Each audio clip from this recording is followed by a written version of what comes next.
మరణించి మరణాన్ని జయించి తిరిగి లేచిన యేసుక్రీస్తునకే, మహా గొప్ప రక్షణ మనకిచ్చిన యేసుక్రీస్తునకే, శుభప్రదమైన నిరీక్షణ మనకిచ్చిన యేసుక్రీస్తునకే, మన కొరకై పరలోకమునకు వెళ్ళిన యేసుక్రీస్తునకే, అతి త్వరలో తిరిగి మన కొరకై మన మధ్యకు రానున్న యేసుక్రీస్తునకే, మన యేసయ్య వాసి యేసుక్రీస్తునకే హల్లెలూయా, హల్లెలూయా, హల్లెలూయా.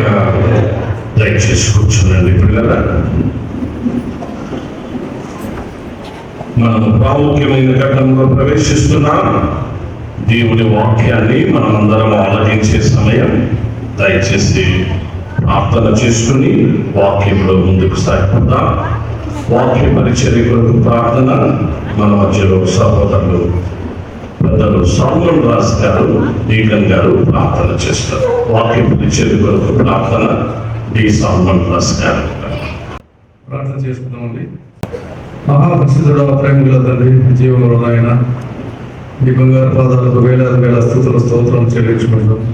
మహోన్నతుడా, మహాగణుడా, గొప్ప తండ్రి, నీకే స్తుతుల స్తోత్రాలు చెల్లించుకుంటున్నాం. సైన్యములకు అధిపతి బహుదేవ, నీకే స్తుతుల స్తోత్రాలు చెల్లించుకుంటున్నాం. దీర్ఘ శాంతం కలిగిన తండ్రి, నీకే స్తుతుల స్తోత్రాలు చెల్లించుకుంటున్నాం. కరుణమైన దయామయుడా, నీకే స్తుతుల స్తోత్రాలు చెల్లించుకుంటున్నాం తండ్రి. కృతజ్ఞుడైన తండ్రి, గడిచిన ఆదివారం తండ్రి, పరిశుద్ధ దినం నుండి నేటి వరకు నాయన తండ్రి, మనందరినీ సజీవ లెక్కలో వచ్చి ఈ యొక్క ఆలయంలో ఇలాగ చేరి ప్రార్థన చేసుకునే భాగ్యం ఇచ్చినందుకు మీకే స్తుతులు స్తోత్రాలు చెల్లించుకుంటాం నాయన. మరి నైనా తండ్రి, ఈ దినానికి నైనా తండ్రి, మరి ఆలయానికి రావాలని సిద్ధపడిన తండ్రి, ఆయా కారణాల చేత రాలేకుండా వారందరినీ మీరు దీవించి ఆశీర్వదించి మరొక నైనా తండ్రి సమయాన్ని వారికి దయచేసి ప్రార్థన చేసినాము.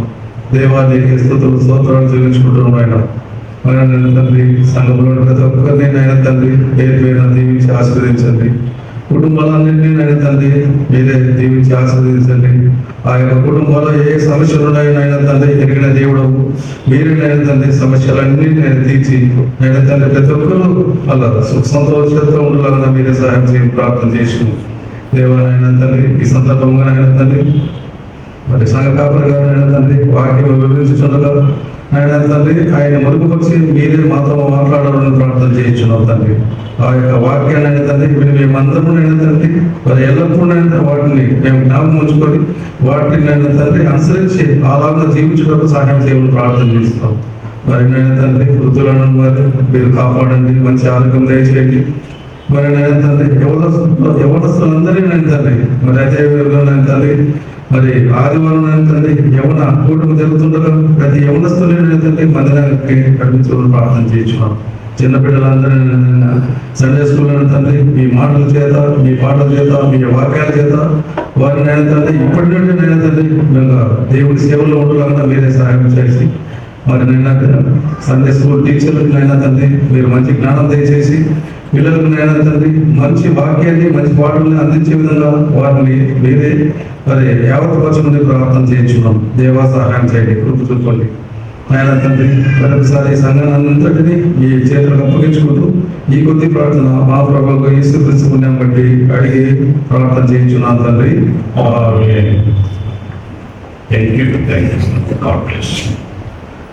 పరిశుద్ధ గ్రంథం నుండి పిల్లల దయచేసి అందరూ కూడా బైబిల్ తెరచి రాజులు మొదటి గ్రంథం, ఇది మన టెక్స్ట్ 19వ అధ్యాయము. గత వారం 18వ అధ్యాయాన్ని చదువుకున్నాం. వాళ్ళ 19వ అధ్యాయంలోని వచనాన్ని చదువుకుని దేవుని వాక్యంలో మనం ప్రవేశిద్దాం. 19వ అధ్యాయము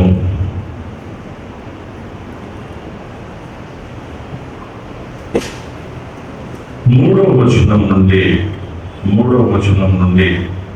9వ వచనం వరకు ఆ భాగాలు దగ్గరగా స్పష్టంగా అందరం కలిసి చూద్దాం. 3వ వచనం. కాబట్టి అతడు ఈ సమాచారం తెలుసుకొని లేచి తన ప్రాణము కాపాడుకున్నట్టుగా పోయి యూదా సంబంధమైన బెర్షెబాకు చేరి అతను ఉండమని తన దాసునితో చెప్పి తాను ఒక దిన ప్రయాణము అరణ్యములోనికి పోయి ఒక బదరీ వృక్షం క్రింద కూర్చుండి మరణాపేక్ష గలవాడై, యెహోవా, నా పితరుల కంటే నేను ఎక్కువ వాడను కాను, ఇంత మట్టుకు చాలును, నా ప్రాణము తీసుకును అని ప్రార్థన చేశాను. అతడు బదరీ వృక్షం క్రింద పరుండి నిద్రించుచుండగా ఒక దేవదూత వచ్చి అతని ముట్టి, నీవు లేచి భోజనము చేయమని చెప్పాను. అతడు చూచినంతలో అతని తల దగ్గర నిప్పుల మీద కాల్చబడిన అప్పమును నీళ్ళ బుడ్డియు కనబడిన. కనుక అతడు భోజనం చేసి తిరిగి పరుండాను. అయితే యెహోవా దూత రెండవ మారు వచ్చి అతని ముట్టి, నీ శక్తికి మించిన ప్రయాణం నీకు సిద్ధమై ఉన్నది, నీవు లేచి భోజనము చేయమని చెప్పినప్పుడు అతడు లేచి భోజనము చేసి ఆ భోజనము పొలం చేత 40 రాత్రింబగళ్ళు ప్రయాణము చేసి దేవుని పర్వతమని పేరు పెట్టబడిన హోరేమునకు వచ్చి అచ్చటనున్న ఒక గుహలో చేరి బస చేశాను.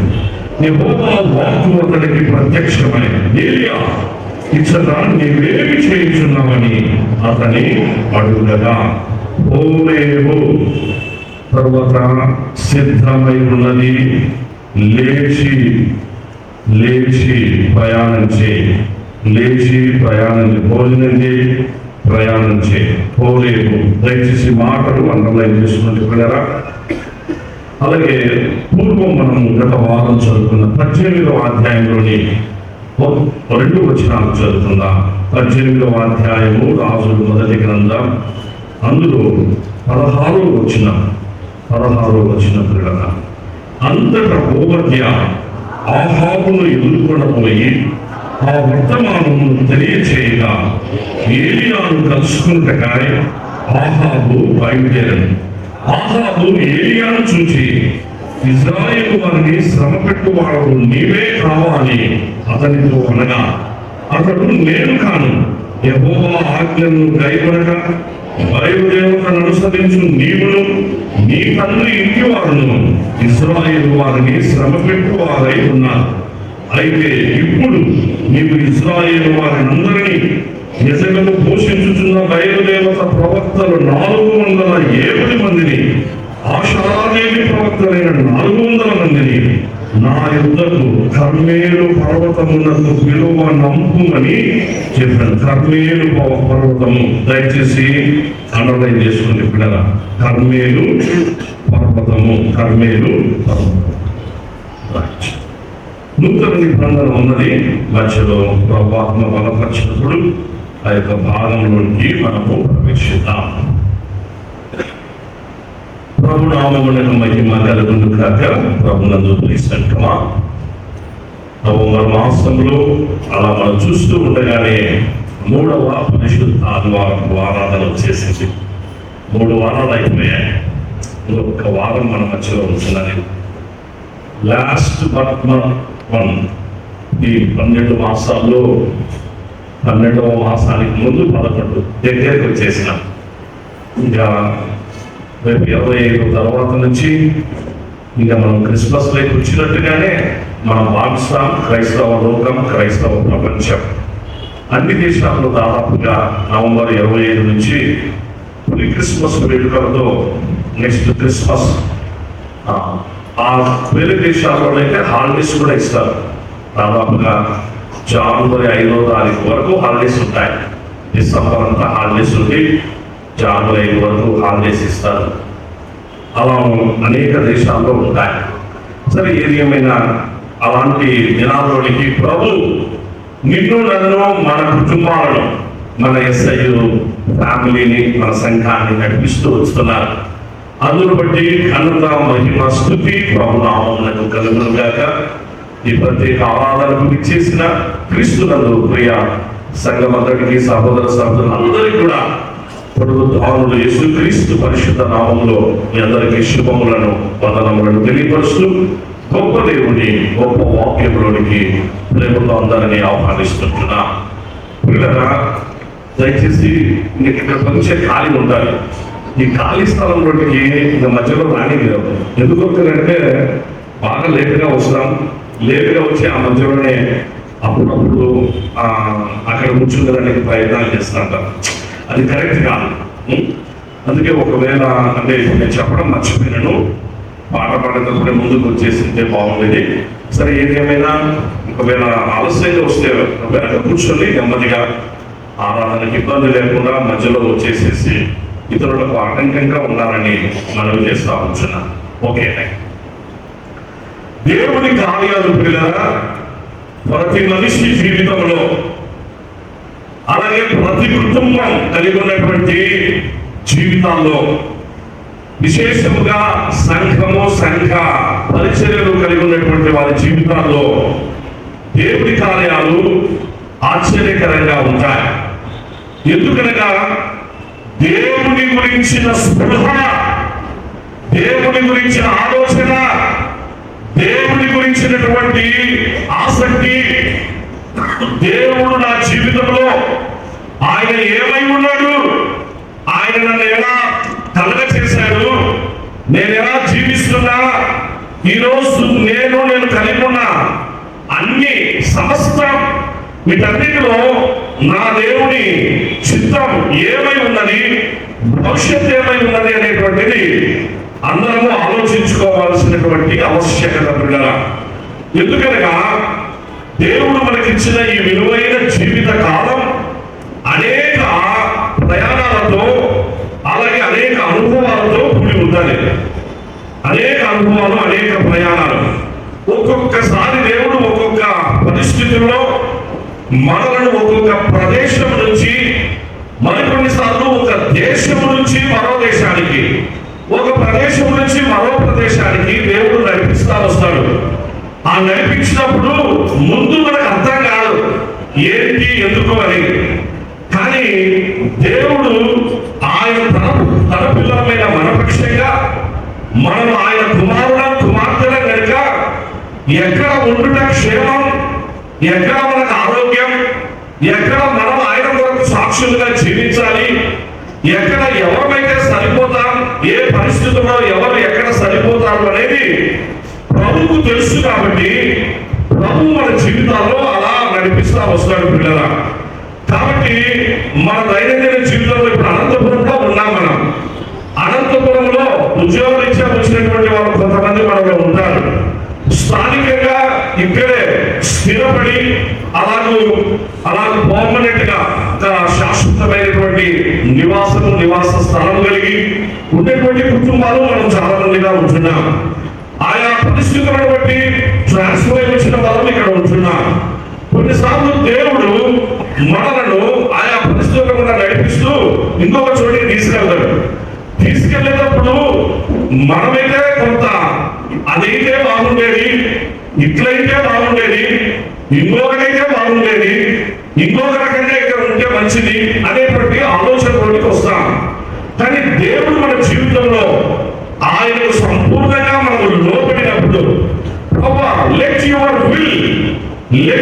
Will alone be accomplished in my life అని ఎప్పుడైతే మనం సంపూర్ణంగా ప్రభు చిత్తానికి లోపడతామో అక్కడ మనం అద్భుతాలు చూస్తాం పిల్లలా. ఇది ఇవాళ మనం నేర్చుకోబోతున్నటువంటి విషయాలు. ఎందుకనగా గత 2 వారములుగా మన ధ్యానంలో ఒక వ్యక్తి ఆయన జీవితంలో దేవుడు చేస్తూ వచ్చిన ఆయన ప్రయాణాలు ఏంటి, దేవుడు ఎలా ఆయన సిద్ధపరిచాడు, తాను ఎలా సిద్ధపడుతూ స్థిరపరచబడ్డాడు, తాను సిద్ధపడ్డాడు, స్థిరపరచబడ్డాడు. సిద్ధపడి స్థిరపడుట ఇది మన యొక్క అంశం. సిద్ధపడి స్థిరపడుట ఎలా? ఇప్పుడు మనం సిద్ధపడిన తర్వాత ఇంకొకరిని సిద్ధపరచాలి. కానీ ముందుగా మనం సిద్ధపడినటువంటి మనం ముందు స్థిరపడేటువంటిది అది చాలా అవసరమై ఉంటున్నది. సిద్ధపడిన మనం స్థిరపడుట ఇవి ఇవాళ మన ధ్యానంలో ముగింపులోకి వద్దాం. ఇక్కడ ముగింపు చేసుకుని వచ్చే వారి నుంచి పిల్లగా మన వర్తమానాలు మారిపోతాయి.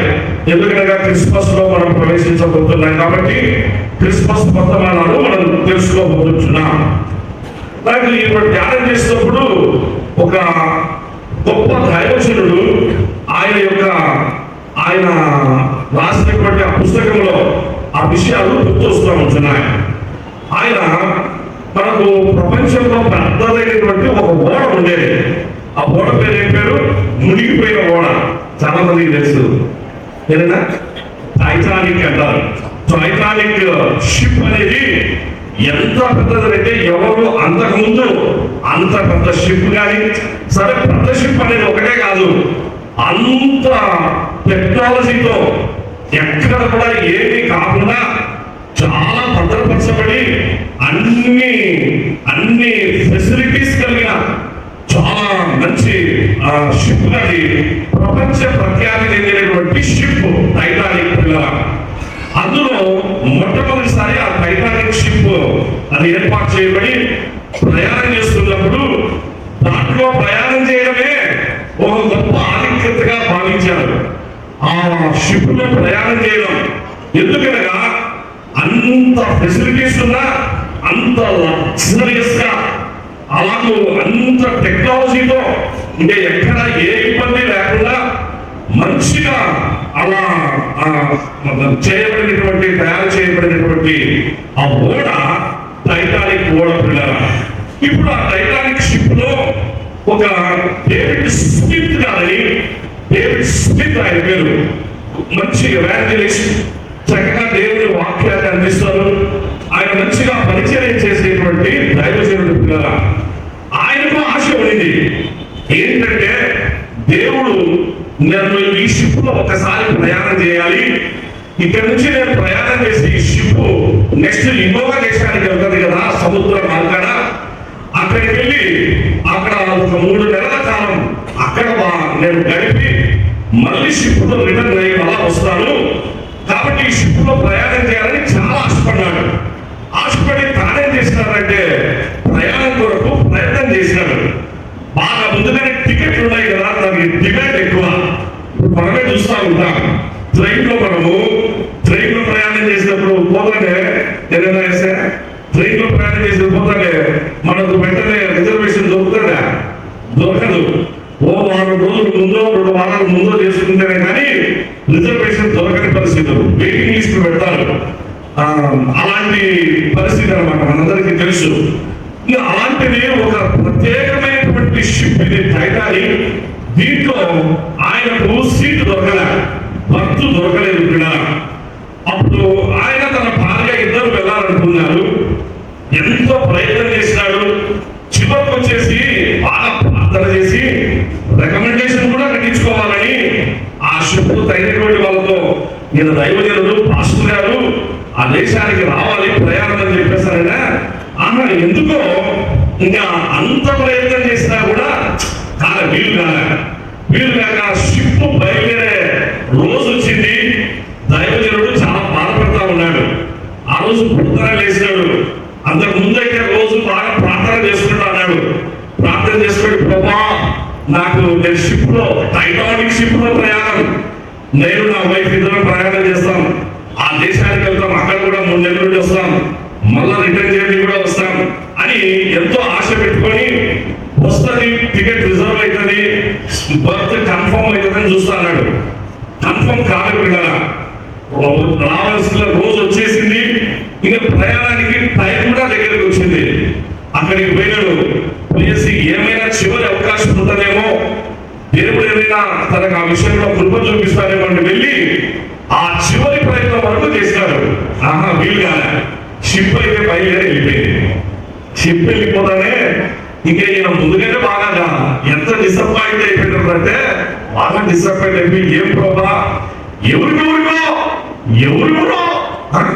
వాళ్ళంతా బాగా డబ్బులు వాళ్ళందరూ కూడా వాళ్ళు బాగా డబ్బులు ఖర్చు పెట్టి వాళ్ళందరూ కూడా మంచిగా భర్తలన్నీ రిజర్వ్ చేసుకుంటే వాళ్ళకేమో అవకాశం ఇస్తావు ప్రభా, నీ దాసులైన నాకు ఇంతగా ప్రార్థన చేస్తే, ఇన్ని రోజుల నుంచి ప్రార్థన చేస్తే, నేను కూడా ఇంతగా దానికోసం ఇంత సేవ చేసుకొని రెడీ అయిపోయి డబ్బులు సమకూర్చుకొని ఇంతగా ఇన్ని రోజుల నుంచి ప్రార్థన చేస్తాను ప్రభా, లాస్ట్ నిన్ను కాకుండా వేరే వాళ్ళ రికమెండేషన్ కూడా పెట్టించిన, కానీ నాకు మాత్రం నువ్వు పర్మిషన్ ఇలే, నేనైతే చాలా డిసప్పాయింట్ అయిపోయినా అని చెప్పేసి అని డిసప్పాయింట్ అయిపోయి ఇంటికి వచ్చేసినాడు. పిల్లరా ఇంటికి వచ్చినాడని జస్ట్ ఆయన వచ్చినాడు ఆ రోజు ఉన్నాడు.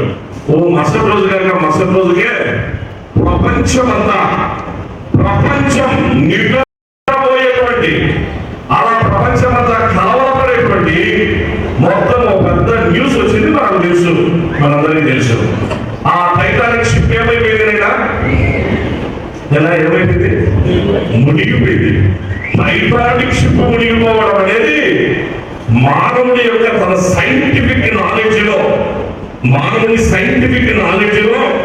టైటానిక్ షిప్ మునిగిపోదు, అసంభవం. ఎందుకంటే అంతగా అన్ని జాగ్రత్తలతో ఆ షిప్ వాళ్ళు తయారు చేసుకున్నారు. దీనికి ఏమీ కాదు, తుఫాన్ వచ్చినా, గాలి వచ్చినా, ఏ అవసరం వచ్చినా ఏమీ కాదు అని చెప్పేసి అంతా ఉన్నారు. అందుకే దాంట్లో ప్రయాణం చేయాలని చాలా ఇష్టం అన్నమాట, సేఫ్టీ ఉంటుందని. అలాంటిది ఏమైపోయింది? అదే మునిగిపోయింది. మొత్తం దాంట్లో ఉండే వాళ్ళందరూ కూడా మనకు తెలుసు ఆ న్యూస్ అంతా కూడా. ఎప్పుడైతే ఆ న్యూస్ వస్తానే డేవిడ్ స్మిత్ గారు మోకాళ్ళ మీద అలాగే తన ఇంటిలో ఆ న్యూస్ చూసినాడు, పేపర్ న్యూస్ చూసినాడు, టైటానిక్ షిప్ అది మునిగిపోయింది, అందరూ చనిపోయినారని తెలుస్తానే దేవుడి సన్నిధిలో అలాగే సాష్టాంగపడి దేవుని స్తుతించడం, ఆరాధించడం మొదలుపెట్టాడు. ప్రభా, ఇందుకేనేమో నన్ను నా పట్ల నీ చిత్తం ఇవై ఉన్నది, నేను బ్రతుకుట నీ చిత్తం, మరికొన్ని దినాలు, మరికొన్ని సంవత్సరాలు నీ కొరకాయ, నీ మహిమ కొరకాయ జీవించాలి అనేటువంటిది ఇది నీ దయా సంకల్పం కనుక నాకు నీవు పర్మిషన్ ఇలా నన్ను నీవు అలవు చేయలేదు ప్రభా. నేను ఎంతగా నాశపడ్డా, వ్యక్తిగతంగా నేనేదో ఆరాటపడ్డా, నేనే ఇంకా డిసప్పాయింట్ అయిపోయి నీకు దూరం అయిపోయిన ప్రార్థన కూడా చేయకుండా నన్ను క్షమించు ప్రభా, నన్ను క్షమించు. ఇందుకే నన్ను రక్షించు నిమిత్తమే. నువ్వు ఎందుకంటే సమస్తము ముందుగానే ఎరిగినటువంటి దేవుడు కనుక నన్ను కాపాడడానికే, నా కుటుంబాన్ని కాపాడడానికే నీవు ఇందులో నుంచి నన్ను తప్పించావని దేవుని మహిమపరచడంలో ఆ గొప్ప దైవజనుడు స్థితిగా పిల్లరా. నేను ఎందుకు ఈ మాటలు మీ గమనంలోకి ఇస్తున్నానంటే మన జీవితాల్లో కొన్నిసార్లు ఇలా వస్తాయి. అవి మన ట్రాన్స్ఫర్స్ విషయాలు కావచ్చు, ఉద్యోగ విషయాల్లో, లేకపోతే మరికొన్ని చోట్ల మనము నిర్మించుకునే గృహాలు, మనం ఉండబోయేటువంటి పరిస్థితులు కావచ్చు. వాటన్నిటి మధ్యలో మన ఆశలు, మన ఆలోచనలు ఒక రకంగా ఉంటే దేవుడు ఇంకొక రకంగా మనల్ని తీసుకుని, ఎందుకోసం అంటే పిల్లరా, ఆయన పిల్లలంగా మనకు ఎప్పుడు ఏది ఎక్కడ అవసరమో మనకు అనుగ్రహించి మనలను కాపాడుకునుట అది ఆయన చిత్తం, అది ఆయన దయా సంకల్పమని. మనకంటే బాగా ప్రభు అన్ని మన గురించి ఎరిగినవాడు. మనమైతే మాత్రము ఆ విషయాలు తప్పిపోతూ ఉంటాం. దయచేసి అందుకే మనవి చేస్తున్నా, మన జీవన యాత్ర, ఈ యాత్ర జీవితంలో, అందుకే రోజు ఉదయకాలంలో మనము ఉత్తర ప్రత్యుత్తరాల భాగము కూడా యాత్రా కీర్తనలో నుంచే మనం చదువుకున్నాం పిల్లల. యాత్రా కీర్తనలు, ఆ యాత్రా కీర్తనలో యెరూషలేము చుట్టూ పర్వతములు ఉన్నట్టు అనేటువంటి మాట చదువుకున్నా. సియోను కొండ వలె కదలక దేవుని యెహోవా యందు నమ్మిక ఉంచువాడు కదలక నిత్యము నిలుచు సియోను కొండ వలె ఉండదు. ఇలాంటి మాటలు మనము చదువుకున్న కారణం ఏంటంటే ఇప్పుడు మనం వాటి గురించి ధ్యానం చేసుకోబోతున్నాం, నేర్చుకోబోతున్నాం. అందుకే మీ అందరికీ సవినయంగా మనవి చేస్తున్నా, 11 మాసాలు మనల్ని వ్యక్తిగతంగా నడిపించి కాపాడిన దేవుడు, 11 మాసాలు మన కుటుంబాన్ని, మన పిల్లలను కాపాడుతూ వచ్చిన మన ప్రభు, 11 మాసాలు మన సంఘాన్ని అనేక పరిస్థితుల్లో, విపత్కర పరిస్థితులలో, మనకు ఉన్నటువంటి అనేక సమస్యల్లో, చాలా సున్నితమైన సమస్యల్లో అలా మనలను, మన సంఘాన్ని, మన SIU ఫ్యామిలీని కాపాడుకుంటూ నడిపించుకుంటూ వచ్చినటువంటి మన ప్రభు, ఆయనను గురించినటువంటిది, ఆయన గురించిన ఆలోచన ఎల్లప్పుడూ మనం కలిగి ఉండాలి అని నేను మీకు సవినయంగా మనవి చేస్తున్నా. అందుకే నేను ఇంగ్లీష్ లో ఏమన్నానంటే, వీటన్నిటిని పోల్చుకునే నేను చాలా సార్లు ఆ యొక్క క్యాప్షన్ మీ గమనంలోకి తీసుకొని రావడం జరుగుతుంది. ఏంటి ఆ క్యాప్షన్ అంటే, God always wants hour availability. ఇది నేను చాలా సార్లు మీ గమనంలోకి తీసుకొని వస్తున్నాను. God always wants hour availability అంటే దేవుడికి మనం ఎప్పుడు ఎలా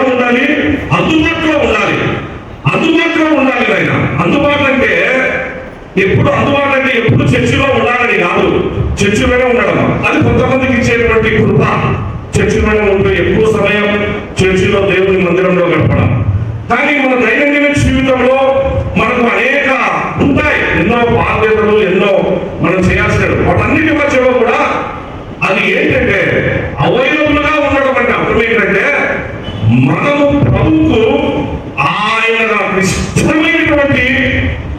ఇష్టమైనటువంటి జీవితాన్ని జీవించడానికి మన దైనందిన జీవితంలో ఆ స్పృహతో ఆలోచనతో ముందుకు సాగడం. ఏ పని చేస్తున్నా ప్రార్థన చేసుకోవాలి. ఉదాహరణకు చెప్తున్నా, ఏ పనైనా మొదలుపెట్టు, ప్రార్థన చేసుకో.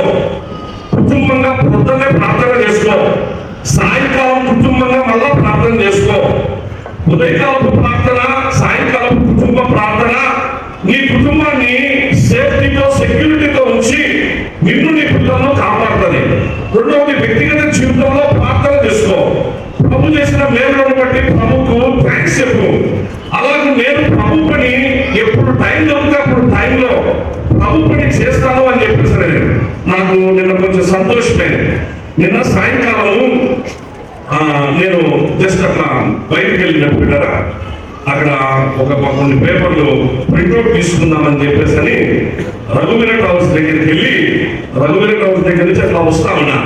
ట్రాఫిక్ బాగుంది, నడుచుకుంటానే వెళ్ళినా, అంటే వాకింగ్ ఉందామని. ప్రింట్అవుట్ తీసుకున్నా నవీన్ అని అతని దగ్గర. అలా బయలుదేరి వస్తా ఉంటే ఒకతను అక్కడ కనిపించినాడు. నేను తెలియదు, అంటే మామూలుగా అతను ఏం చేస్తుందంటే అందరికీ చిన్న దేవుని కనుగొనుట ఎట్లు చిన్న పుస్తకం, ఇండియా బైబిల్ లిటరేచర్ IBL వాళ్ళది, ఆ చిన్న పుస్తకాలు పంచుతా అన్నాడు. నేను చూసిన దాన్ని, నాకు ఇదే ఫెమిలియర్ ఫేసే. అప్పుడప్పుడు SIU చర్చికి వచ్చే వ్యక్తిగా ఉన్నాడు ఆయన. అతనైతే నన్ను ఫేస్ చూలే, ఆ స్పీడ్ లో ఎందుకంటే నాకు కూడా ఇచ్చి, సార్ తప్పకుండా చదువుకోండి సార్, స్వర్గం నరకం రెండు ఉన్నాయి సార్, చదవండి సార్ అని ఇచ్చినాడు. స్వర్గం నరకం రెండు ఉన్నాయి సార్, చదవండి సార్ అని ఒక్క మాట చెప్పి నాకు ఇచ్చినాడు. థ్యాంక్ యూ బ్రదర్ అని చెప్పేసి తీసుకున్నా. నాకు సంతోషం అనిపించింది. అంటే ఆ వ్యక్తి అక్కడ ఉండి ఏం చేస్తున్నారంటే ఏమి చెప్పడంలే, ఏమి వాడుకోవడంలే, తన దగ్గర ఉన్నటువంటి ఆ మెటీరియల్, దేవుని వాక్యం, తన దగ్గర ఉన్నటువంటి ఆ చిన్న పుస్తకంతో తనకు తెలిసిన వాళ్ళందరికీ కూడా, ఎందుకంటే కొంచెం ట్రాఫిక్ మంచిగానే, ఎవరు అప్పటికి అబ్జెక్షన్ మరి ఏంటో తెలియదు కానీ మంచిగానే ఇస్తా ఉన్నాడు, చాలా మందికి డిస్ట్రిబ్యూట్ చేస్తున్నాడు. నాకు చాలా సంతోషమైంది. అంటే ఇలాంటి పని చేస్తామే, ఇలాంటి నాకు కూడా ఒక 3 సార్లు పట్టువేలో ఆ పని చేసిన నేను.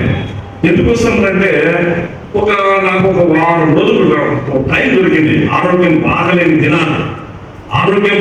దినాల్లో ఇంటి దగ్గర ఉండాల్సి వచ్చింది. కొంచెం రెస్ట్ లో గమ్ముగా ఉండే కాళ్ళు కాదు, చేతులు కాదు, గమ్ము ఉండాలి. లేవు, ఏదో పని చేయాలి, దేవుని పని చేస్తానే ఉండాలి. ఏం చేయాలి ఇంకా సరే, తప్పకుండా అంటే బయటగా ఇల్లు పంపించడంలా, ఆరోగ్యం బాగాలని, ఆ ఎండ తగలకూడదు తలకని చెప్పినారు. సరే ఎక్కువగా ఏదైనా సరే చేయాలని ఇక మనం మైక్ పెట్టుకొని బయటకు పోయి శుభార్త వాక్యం చెప్పేంత పరిస్థితి లేకపోయా. నాకు ఇదే ఆలోచన వచ్చింది. పిల్లల కొన్ని కరపత్రాలు తీసుకున్నా, ఆ కరపత్రాలు తీసుకొని పర్వేల్ సెంటర్లోకి వెళ్ళిపోయినా. ఆ సెంటర్లో కరపత్రాలు ఇస్తా ఉన్నా. కరపత్రాలు ఇస్తే ముందు కొంతమంది పాపం ఎవరు కొత్త తీసుకున్నారు, ఆ తర్వాత తీసుకునే వాళ్ళు నన్ను చూసినారు. చూసి ఏంటి ఏంటంటూ మీరు కరపత్రాలు ఇస్తున్నారు. వచ్చినారు చాలా మంది యూత్ పిల్లలు అందరూ కూడా వచ్చినారు. అంకుల్ మేము ఇస్తాం, అంకుల్ మేము ఇస్తాం, అంకుల్ మేము ఇస్తాము. మీరు ఇస్తున్నారు అంకుల్, మీరేంటి మీరు పాస్టర్ కదా అంకుల్, పెద్ద చర్చ్ పాస్టర్, మీరు మేము ఇస్తాం అంకుల్, మీకు మేము సపోర్టివ్ గా ఉంటాం. లేదా ఈ పని అందరూ చేయండి. ఈ పని ఇప్పుడు టైం దొరికితే అప్పుడు అట్లీస్ట్ ఒక 7 మందికి సంపూర్ణ సంఖ్య 7 కరపత్రాలు సేకరించిన జీవితం ధన్యమైందైనా నేను అమ్మాట చెప్పిన. 7 మందికి కొత్తలకు ఏదో ఒక రూపాన 7 కరపత్రాలు ఇవ్వాలి. ఆ 7 కరపత్రాల్లో ప్రార్థన చేసి ఆ 7 మందికి అందించండి. మళ్ళా నీ పని నువ్వు చూసుకో. అంటే ప్రభు పని చేయాలన్న స్పృహ, ప్రభువు గురించిన ఆలోచన, ఆయన కార్యంలో ఆయన పరిచర్య చేయాలన్నటువంటి ఆ యొక్క ఇష్టం, అలాంటి మనస్సు కలిగి ఉంటే అనగా దానే అవైలబిలిటీ అంటే కదా, దేవునికి అవైలబుల్ గా ఉండడం అంటే దాని ద్వారా ఏం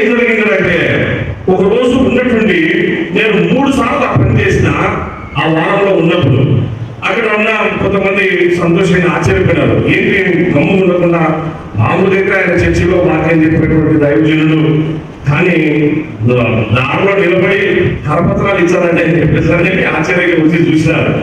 సరే చూసేసి చాలా మంది ఆ విషయంలో ఒక రకమైన ఇంప్రెషన్, అంటే ఇక్కడ మన స్థానికంగా ఉన్న వాళ్ళు మనిషి వాళ్ళని కూడా నేనేం చేసినట్టే ఒక 7 మందికి ఇవ్వండి అని సలహా ఇచ్చిన. ఒక నెల తర్వాత ఒక ఫోన్ వచ్చింది పిల్లల. ఆ ఫోన్లో ఒకతని పేరు వెంకటేశ్వర్లు ఫోన్ చేసినాడు. ఫోన్ చేసేసి, సార్ నేను మీతో మాట్లాడొచ్చా, మీ పేరు సంపర్కం చేయకుమారు కదా అన్నాను. ఓకే నా ముందు మాట్లాడాను అంటే, నేను ఆ రోజు అక్కడ సెంటర్లో మీరు నాకు ఒక కరపత్రం ఇచ్చినారు, చదివినాను సార్. ఆ కరపత్రంలో ఈ విధంగా ఉంది, నాకు ఒక డౌట్ ఉంది, ఆ డౌట్ మీరు సరే బాబు నువ్వు ఫోన్లో మాట్లాడేదానికైతే నువ్వు పర్సనల్గా నేను ఇప్పుడు ఉన్నాను, దా ఇంటి దగ్గరికి రాకృష్ణ, నువ్వు ఎక్కడి నుంచి మాట్లాడుతున్నావు అంటే పీపీకి ఉంటాయో ఒక ప్లేస్, ఆ ఊరు నుంచి మాట్లాడుతున్నా సార్ అన్నాడు. నువ్వు రానన్నా అన్న. వచ్చినాడు ఒక అర్ధగంట తర్వాత 6 కిలోమీటర్లు పీపీకుంటకు 10,000 6 కిలోమీటర్లు అంత దూరం స్కూటర్ వేసుకొని వచ్చినాడు. ఇంటికి వచ్చిన తర్వాత అబ్బాయికి కాఫీ ఇచ్చేసి మాట్లాడిన తర్వాత సువార్త దేవుని యొక్క వాక్యాన్ని చెప్పినప్పుడు అబ్బాయి కన్విన్స్ అయ్యాడు కూడా. ఎందుకనగా పరిశుద్ధాత్ముని కార్యం అని, పరిశుద్ధాత్ముని కార్యం. మళ్ళీ ఆ తర్వాత 2 నెలలకు ఏం జరిగిందంటే, అప్పుడు లాస్ట్ ఇయర్ కాకుండా బిఫోర్ లాస్ట్ ఇయర్ ఇవి మన క్యాలెండర్స్ క్రిస్మస్ దగ్గరికి వస్తుంది. క్రిస్మస్ దగ్గరికి వచ్చినప్పుడు క్యాలెండర్లు మన క్రిస్టియన్ క్యాలెండర్స్ గృహాలకు ఇస్తాంటారు కదా. ఈ వెంకటేశ్వర్లు అనే అబ్బాయి క్యాలెండర్లు తీసుకొని ఒక పాస్టర్ గారు, అక్కడ ఉన్నటువంటి వాళ్ళ ఊరు ఒక పాస్టర్ గారు ఆయన రకంగా వచ్చి వాళ్ళ చర్చి పేరు పైన ఆ క్యాలెండర్ తయారు చేసుకుంటుంటే ఆ క్యాలెండర్ చేత పట్టుకొని ఆ పాస్టర్ గారితో పాటు వచ్చినాడు. కరెక్ట్ గా మన ఇంటికాడికి వచ్చినాడు. నేను ఆ సమయానికి ఉన్నా. వచ్చి వందనాలు సార్ అని చెప్పి, నన్ను కనుక్కున్నావా సార్, నేను వెంకటేశ్వర సార్ మారిపోయిన, ఇప్పుడు నా పేరు మోషే సార్, నా పేరు మోసస్ అని అన్నాడు. అందరూ ఒకసారి గట్టిగా హల్లెలూయా చెప్తారు. మరొకసారి నేను హల్లెలూయా ప్రభువు నామమునకు మహిమ కలుగును. అవి ఆ క్యాలెండర్స్ అందరికి ఇస్తా ఉన్నాడు.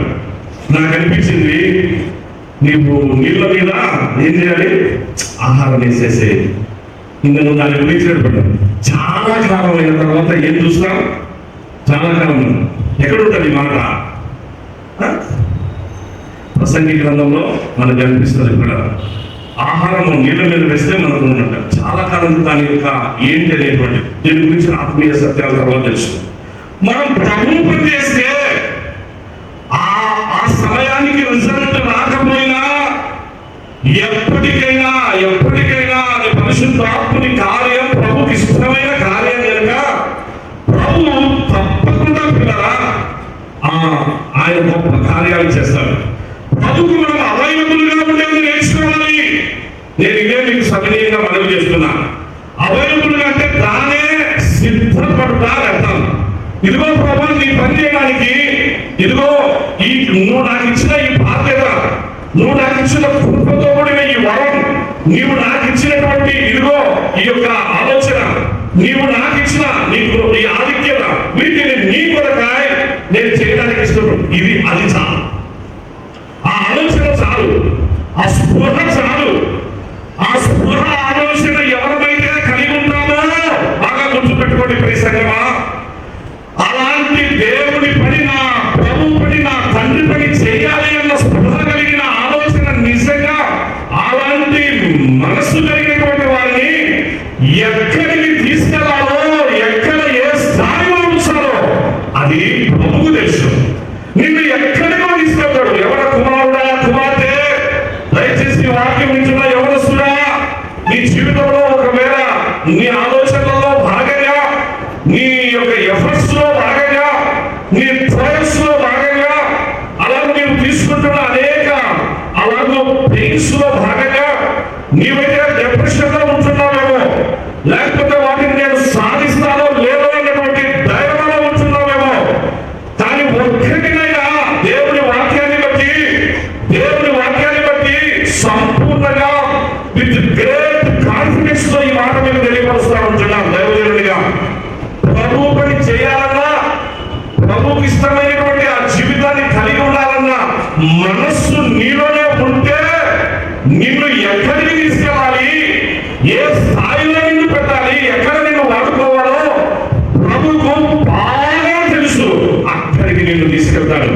ఇవాళ మనం చూస్తున్నటువంటి వాక్యంలో జస్ట్ కొన్ని మాటలు మీ గమనంలోకి వేస్తాను పిల్లరా.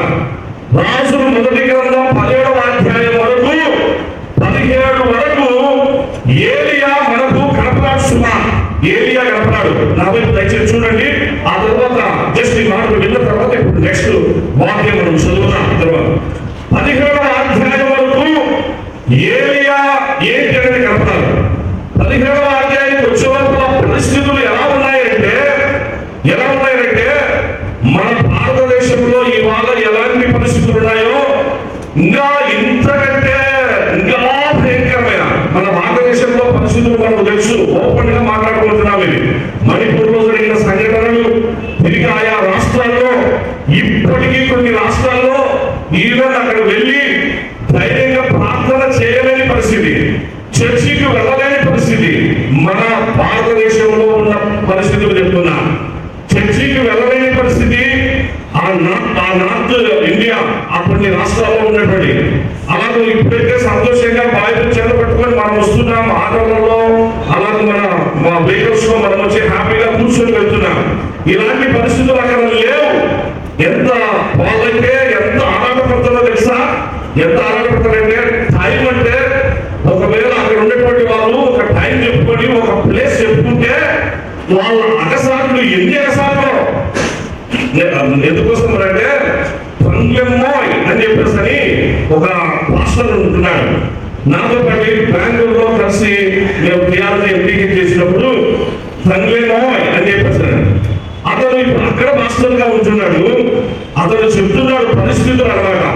ఆ పరిస్థితులు చెప్తూ మన ఒక 2 నెలల క్రితం మాట్లాడుతూ ఉన్నప్పుడు చెప్పిన మాట మీకు ఎలా ఏంటి అంటే చర్చి మీ ఫోటో చేసేసి ఇదంతా కూడా ఆరాధన చేయడం అని అంటే ఆయన చూసి చాలా సంతోషపడి తను చాలా బాధగా చూడాలి. మాకు వినే ఈ పరిస్థితి ఉంటే ఎలా మేము అసలు ఎంతగా ఉండదు. మాకు ఆదివారం కలుసుకోవడం కష్టం. ఒక ప్రదేశంలో మేము కలుసుకుంటాం. అందరికీ ఇప్పుడు ఏమంటే సెల్ ఫోన్ ఉంది, మెసేజ్ పంపుకుంటాం, ఒక ప్లేస్ కు రమ్మంటాం. ఆ ప్లేస్ కు కరెక్ట్ గా వస్తారు అందరూ.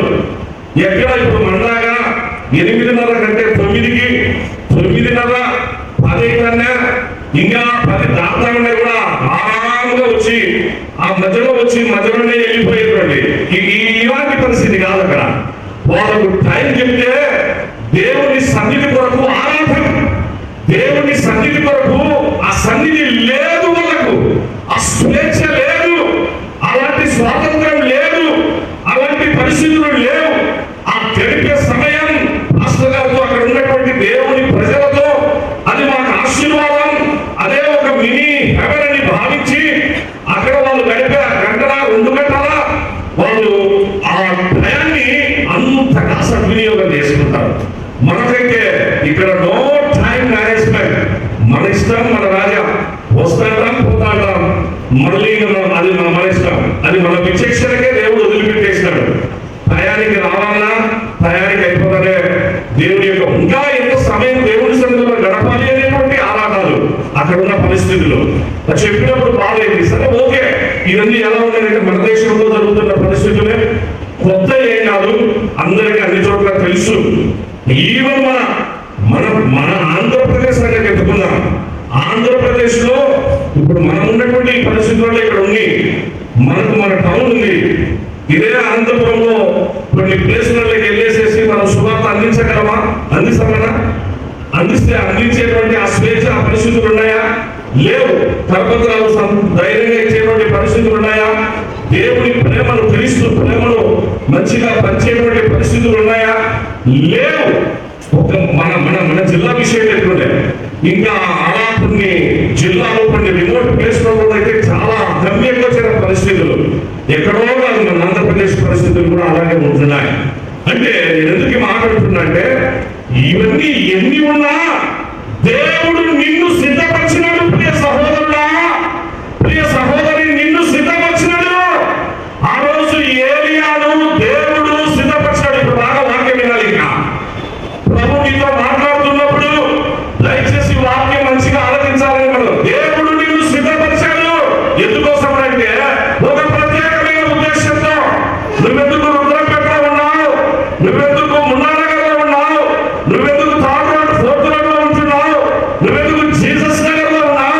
నువ్వెందుకు జేఎన్టీయూ అంటున్నావు?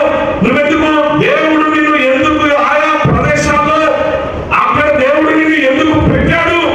ఏంటి ఒక్కసారి ప్రభు యొక్క చిత్తము ఏమై ఉన్నదో నీ జీవితంలో నీవు తెలుసుకున్నావా? సహోదరుడా, సహోదరి, ఈ స్పృహ, ఈ ఆలోచన ఇది మనము కలిగి ఉంటే ఇదే అవైలబిలిటీ. అంటే ఎప్పుడు మనము whenever we are available to God, whenever we are available to God, then God turns our availability into our ability. God turns our availability into our capability. God turns our availability into our credibility. చాలా సార్లు ఈ మాటలు నేను మీకు తెలియపరిచిన. ప్రభువు చూసుకుంటాడు, నిన్ను మారుస్తాడు, ఎక్కడో పెట్టేస్తాడు. ఏలియా ఏ పెద్ద ఒక ఉన్నతమైన కుటుంబం నుంచి వచ్చిన వ్యక్తి కాదు, ఏదో బాగా చదువుకున్నటువంటి వ్యక్తి కాదు, ధర్మశాస్త్రం అంతా ఎరిగినటువంటి వ్యక్తి కాదు, లేకపోతే తన యొక్క పూర్వీకులు ఒక రాజ కుటుంబీకులు రాజ వంశాల నుంచి వచ్చినటువంటి వాళ్ళు కూడా కాదు. కానీ దేవుడు ఏలియాను సిద్ధపరిచాడు. 17వ అధ్యాయంలో ఎందుకు సిద్ధపరిచాడో తెలుసా? ఏలియా దేవుడికి అవైలబుల్గా ఉన్నాడు. అవైలబుల్గా ఉన్న ఒక ఏలియా, ఆ ఏలియానే కావాలి దేవుడికి. దేవుడి గురించి ఆలోచన లేకుండా 24 గంటలు నా ఖాన, నా ప్రియ, నా సోన, లేకపోతే నేను, నా సంపాదన, నా పిల్లలు, ఇదిగో నాకున్న మిగిలిన ఒకైనా 24 గంటల్లో కనీసం 2:40 నిమిషాలు ప్రభు సమయం ప్రభుకి కేటాయించడానికి, ప్రభుకి ఇవ్వడానికి కూడా లేనటువంటి అంత బిజినెస్, అంత బిజీ లైఫ్ లోనికి వెళ్ళిపోతా ఉన్నామే. ఆ పరిస్థితుల్లోనికి వెళ్ళిపోతున్నాం.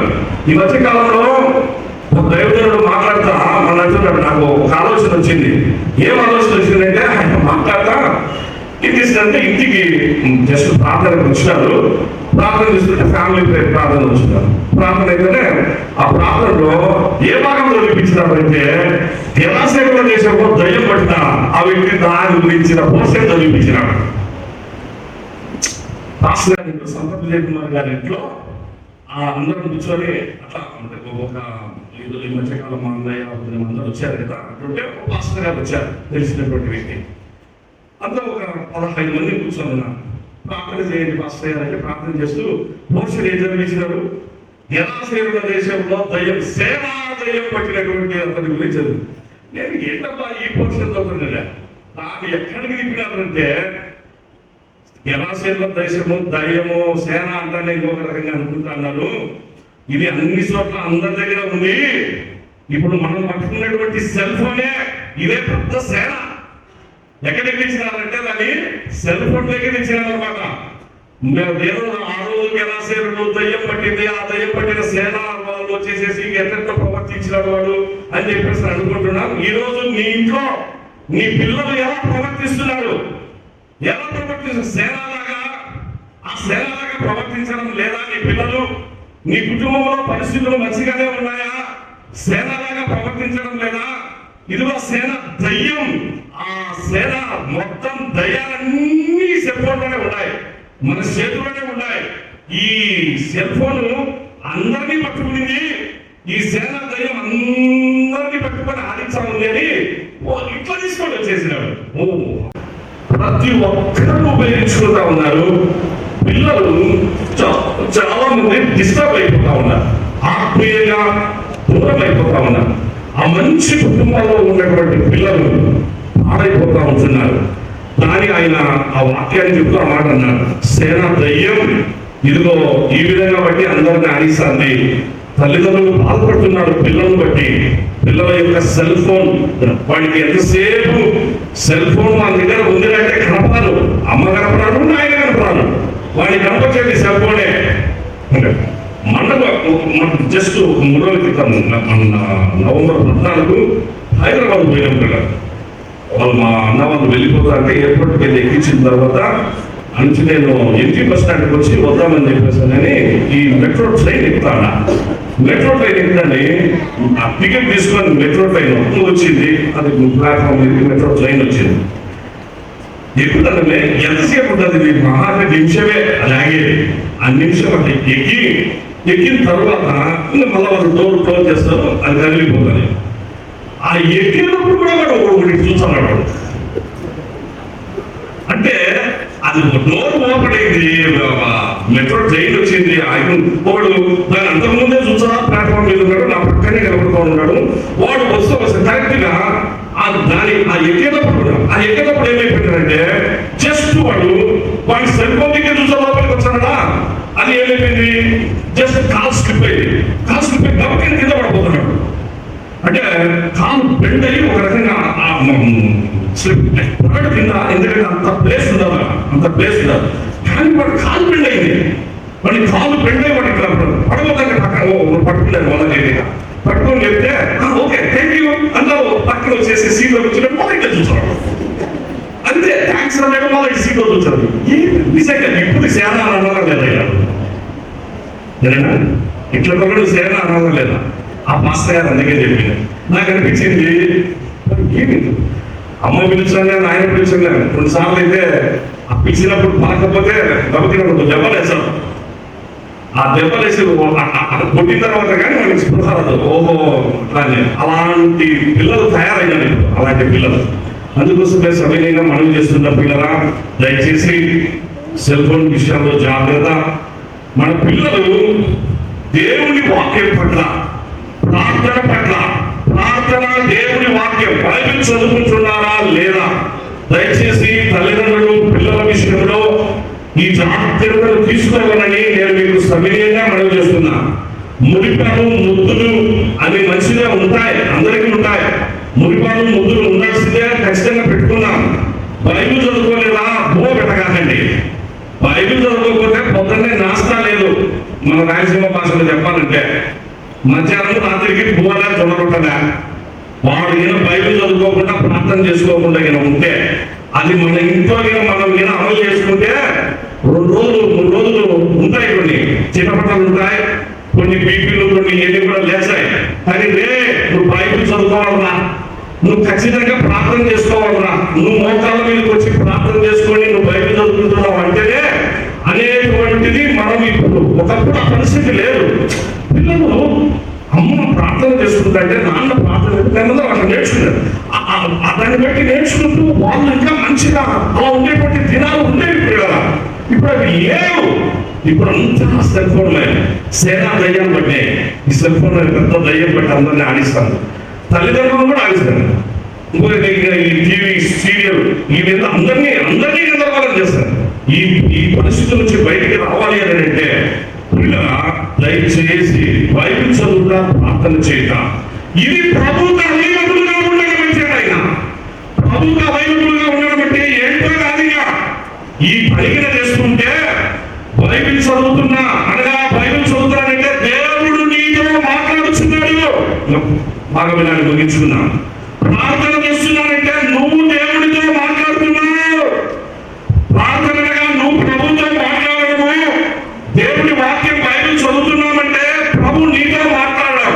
ఇది అవైలబుల్ గా ఏ వ్యక్తి అయితే, ఏ కుటుంబం అయితే అలా అవైలబుల్ గా ఉంటారో వాళ్ళను దేవుడు ఏ స్థాయిలోకి తీసుకెళ్తారంటే, ఇప్పుడు ఏలియా చూడండి.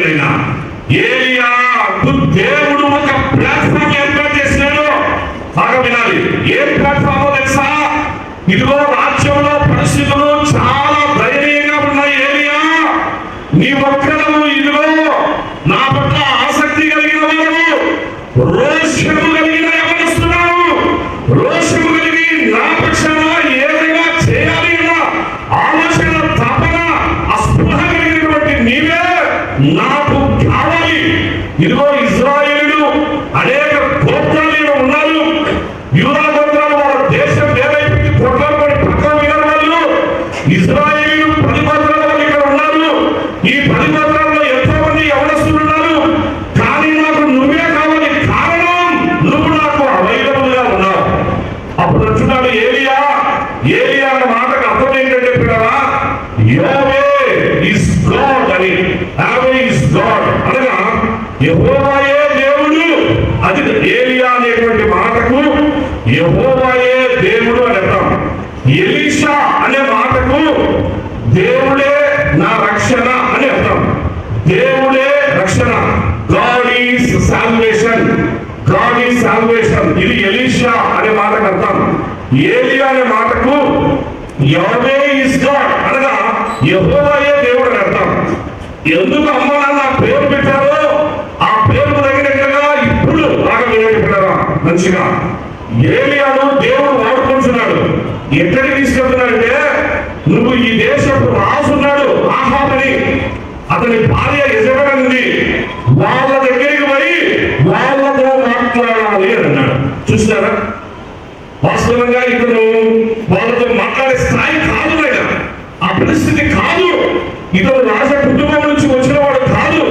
కానీ దేవుడి చేతిలో వాడబడుతుంటే దేవుడు ఎక్కడికి తీసుకెళ్తున్నాడంటే అక్కడ పెట్టాడు. మామూలుగా ఏమి అనొచ్చు, ప్రభా ఆహాబుతో దుర్మార్గుడే చంపుతాడు కదా, అందులో ఆయన భార్య యెజెబెల్ మహా దుర్మార్గురాలు, కనిపిస్తానే చంపేస్తుంది, వాళ్ళతో వద్దు ప్రభా, ఇంకొకరిని ఎవరైనా వాడుకో, నేనైతే ఊరికే నీ మీద భయభక్తులు కలిగి ఉంటా, నీకు పొద్దున్నే గుడ్ మార్నింగ్ చెప్పి రాత్రి గుడ్ నైట్ చెప్పి నేనేదో నా పని చేసుకొని ఉంటా, నా వల్ల కాదు ప్రభా అని ఇప్పుడు కాలం మనలాంటి మనం మాట్లాడుకుంటాం కదా. మనం దేవునికి ఎందుకంటే మన పరిస్థితి ఇదే, ఎందుకంటే ఆదివారాలే కనిపించాలి కాబట్టి మీరు కొన్నిసార్లు కనిపిస్తాం. ప్రభు పని చేయడానికి మనకు అంత కమిట్మెంట్ తో ప్రభు పని చేయాలని అంటే చేసే వాళ్ళ పైన ఇంకా కొన్ని నిందలేస్తారు, ఇంకా కొన్ని ఏంటంటే చెప్పేసి అనేటువంటి అలాంటి పరిస్థితులు. ఏలియాను దేవుడు ప్రిపేర్ చేస్తున్నప్పుడు సిద్ధపడుతున్న ఏలియాను దేవుడు స్థిరపరుస్తున్నాడు. సిద్ధపడుతున్న దేవుడు ఇప్పుడు ఒకే ప్రభు వెళ్తారన్నాడు.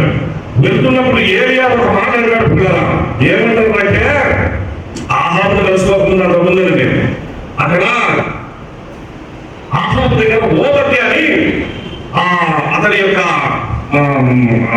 హోటల్, అతని అంతఃపురంలో రాజు దగ్గర మంచి ఒక హై పొజిషన్ లో ఉండే ఆఫీసర్ ఓబద్య అని ఉంటాడు. ఆ ఓబద్యతో ఏం చెప్తారంటే, మీ రాజు ఆహాబును నన్ను వచ్చి కలుసుకోవాలని అంటాడు. ఏమంటాడు, ఈ బాగా వినాలి ఈ మాటలు, నీ రాజు ఆహాబును నిన్ను ఎవరు వచ్చి కలుసుకోవాలా, నన్ను వచ్చి కలుసుకోమని చెప్పారు. అంటే ఓబద్య, అయ్యో బాబోయ్, ఏం అసలు నన్ను బ్రతకాలను నన్ను ఏమో చేసినట్టు ఉండవు కదా అయ్యారు, మీరు ముందుగానే నువ్వు అంటే సరిపోదు, ముందుగానే నీ కోసం ఎన్నెన్నో ఏవేమో చేస్తానైనా నిన్ను పట్టుకొని అరెస్ట్ చేసి చాలా ఇబ్బంది పెట్టాలని చూస్తున్నాడు. ఇటువంటి పరిస్థితులలో మళ్ళీ నువ్వు అంటున్నావు, నేను ఇక్కడ ఉన్నానని చెప్పు, నన్ను వచ్చి కలుసుకోమని చెప్పు అని అంటున్నావంటే నన్ను ఏమైనా చేస్తానంటే ఏం చేయలేదు, నువ్వు చెప్పు అని అంటాడు. అంటే సరేలే చెప్తానని చెప్పేసి మంచి వ్యక్తి ఓబద్య వెళ్ళి ఆహాబు చెప్తారు. ఆహాబు చెప్తే ఇప్పుడు ఏం జరిగింది చూడండి నైనా, ఏం జరిగింది. దేవుడు ఎవరిని ఎట్లా వాడుకుంటాడో అవైలబుల్ గా ఉంటే దేవుడు ఎక్కడికి తీసుకుని వస్తాడు. ఒకసారి 18వ అధ్యాయం, రాజులు మొదటి గ్రంథం 18వ అధ్యాయం 16వ వచనం. నేను అంతటా ఓబద్య ఆహాబును ఎదుర్కొనబోయి ఆ వర్తమానాన్ని తెలియజేయగా ఏలియాను కలుసుకొనుటకై ఆహాబు బయలుదేరాడు. ఆహాబు ఏలియాను చూసి, ఇశ్రాయేలు వారిని శ్రమ పెట్టివాడు నీవే కావాలని అతనితో అనగా, అతడు నేను కాదు, యెహోవా ఆజ్ఞలను గైకొనక బయలుదేవతను అనుసరించి నీవును నీ తండ్రి ఇంటి వారును ఇశ్రాయేలు వారిని శ్రమ పెట్టువారే ఉన్నారు. అయితే ఇప్పుడు నీవు ఇశ్రాయేలు వారిని అందరినీ యెజెబెలు పోషించుచున్న బయలుదేవత ప్రవక్తలు 470 మందిని, అషేరాదేవి ప్రవక్తలైన 400 మందిని నా యొద్దకు కర్మేలు పర్వతములకు పిల్లరా దయచేసి చాలైనా ఇప్పుడు బాగా నా వైపు చూడండి. పిల్లల 16లో ఏముంది, ఎవరిని కలుసుకుంటానికి వచ్చినారు ఇప్పుడు, ఎవరిని కలుసుకుంటారు, ఏదా ఎవరిని కలుసుకుంటారా, ఆహాబు ఏలియాను కలుసుకునేదానికి వచ్చినాడు. పిల్లరా, దేవుని యొక్క పని జరిగిస్తా ఉంటే మనం దేవుని కొరకు మన జీవితం అనేది మనము ఆ సమర్పణతో ముందుకు వస్తే నిన్ను ఎక్కడ ఉపయోగించుకోవాలో, ఎలా నిన్ను ఏ స్థాయిలో ఉంచాలో అది ప్రభుకు తెలుస్తున్నాయినా తెలుసు. అక్కడ పెట్టాడు, రాజు వస్తున్నాడు, ఇజ్రాయెల్ రాజు, అందులో మహా దుర్మార్గుడు ఆహాబు. అటువంటి వ్యక్తి ఏలియా దగ్గరికి వచ్చినాడు. కలుసుకునే ఏలియా ఏ పక్కకు పోలే.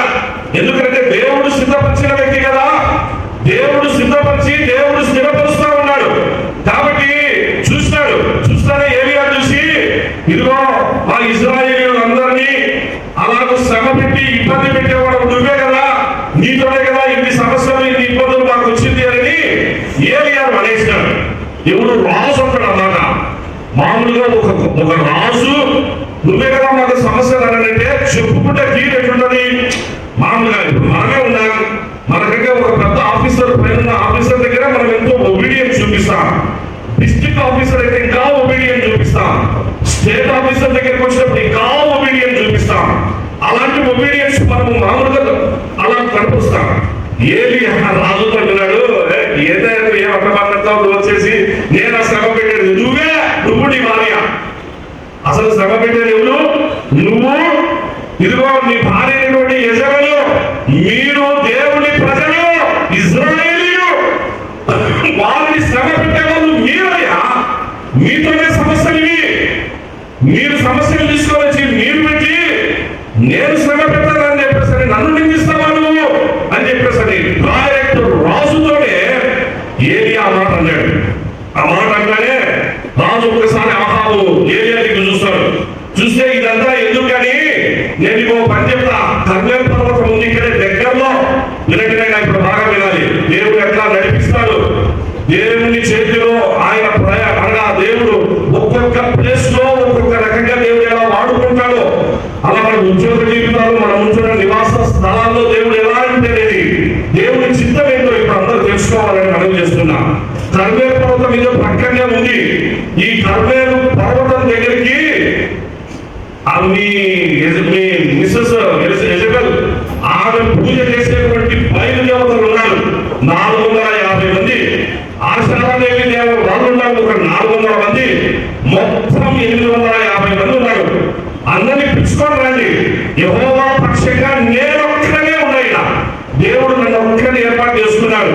ఒక్కరైనా నేను భయపడేది ఏం లేదు. నా పక్షాన నా పేరే ఏలియా, దేవుడే యెహోవాయే నా దేవుడు. ఇది నా పేరు అర్థం. యావే ఇస్ మై గాడ్, అది నా పేరు అర్థం. కాబట్టి దేవుడు నా పక్షాన ఉన్నాడు, నేను నిలబడతా. కర్మేలు పర్వతం మీదకి ఎందుకు తెమ్మన్నాడంటే, కర్మేలు పర్వతం బాగా గుర్తుపెట్టుకోండి కదా. మనకు యెరూషలేము ఉంది కదా. ఈరోజు ఉదయకాలంలో మనము ఆ యొక్క యాత్ర కీర్తనలు జరుపుకున్నప్పుడు మా యెరూషలేము చుట్టూ పర్వతములు ఉన్నట్లు అని ఉన్నది. యెరూషలేము చుట్టూ పర్వతములు ఉన్నట్లు అంటే దాని యొక్క అర్థం ఏంటి అంటే, వాస్తవంగా అది మోరియా పర్వత ప్రాంతం. మోరియా పర్వత ప్రాంతం అబ్రహాము ఆదికాండం 22లో ప్రయాణం చేసినటువంటి ప్రదేశం. నేను మీకు చాలాసార్లు చెప్పిన, అది ఒకప్పుడు నిర్మానుష్యం. ఆ తర్వాత మరో 1000 సంవత్సరాలకు ఒక అందమైన రమ్యమైనటువంటి పట్టణం, ఒక శోభాతిశయమైనటువంటి కట్టడమైనటువంటి యెరూషలేము మహానగరం అక్కడ వెలిసింది. ఆ యెరూషలేము చుట్టూ 7 పర్వతాలు ఉంటాయి. ఆ 7 పర్వతాల్లో కర్మేలు పర్వతం ఒకటి పిల్లల బాగా గుర్తుపెట్టుకోండి. ఎందుకంటే ఇజ్రాయెల్ దేశం పరిపాలన చేసే ఆహాబు కదా. ఆహాబు వాళ్ళకి ఇష్టమైనటువంటి ఒక పర్వతం కర్మేలు. ఎందుకు కర్మేలు అని అంటే, కర్మేలు అనే మాటకు అర్థం ఏంటంటే పిల్లరా, సారవంతమైన, ఫలభరితమైన, ఫర్టిలిటీ, బౌంటిఫుల్, ఇంగ్లీష్ లో బౌంటిఫుల్, లేకపోతే బౌంటిఫుల్ పార్క్ అంటారు, లేకపోతే ఫర్టైల్ పార్క్, ఫర్టైల్ ప్లేస్ అని చెప్పేసి అని అర్థం అన్నమాట. ఎందుకు ఆ కర్మేలు అంటే అంత పచ్చదనంతో ఉండేటువంటి కొండ పర్వతం అది. ఏమి విషయం అంటే, ఈ యెజబెలు ఆరాధన చేసేటువంటి బయలుదేవత వాళ్ళకు నమ్మకం ఏంటంటే, ఆ దేవత ప్రకృతి దేవత అనమాట. ఆ దేవతలకు పూజలు చేసి పురస్కారాలు చేస్తే ఆ దేవత మనకు బాగా పంటలు పండిస్తుంది, మనకు వచ్చేసేసి ఏమి తక్కువ కాకుండా చేస్తుంది, మనకన్ని బాగా చూసుకుంటుందని ఆ బయలుదేవత పైన నమ్మకంతో కర్మేలు పర్వతానికి దగ్గరలోనే ఆ 450 మంది వాళ్ళందరూ కూడా బయలుదేవతలను ఆరాధించే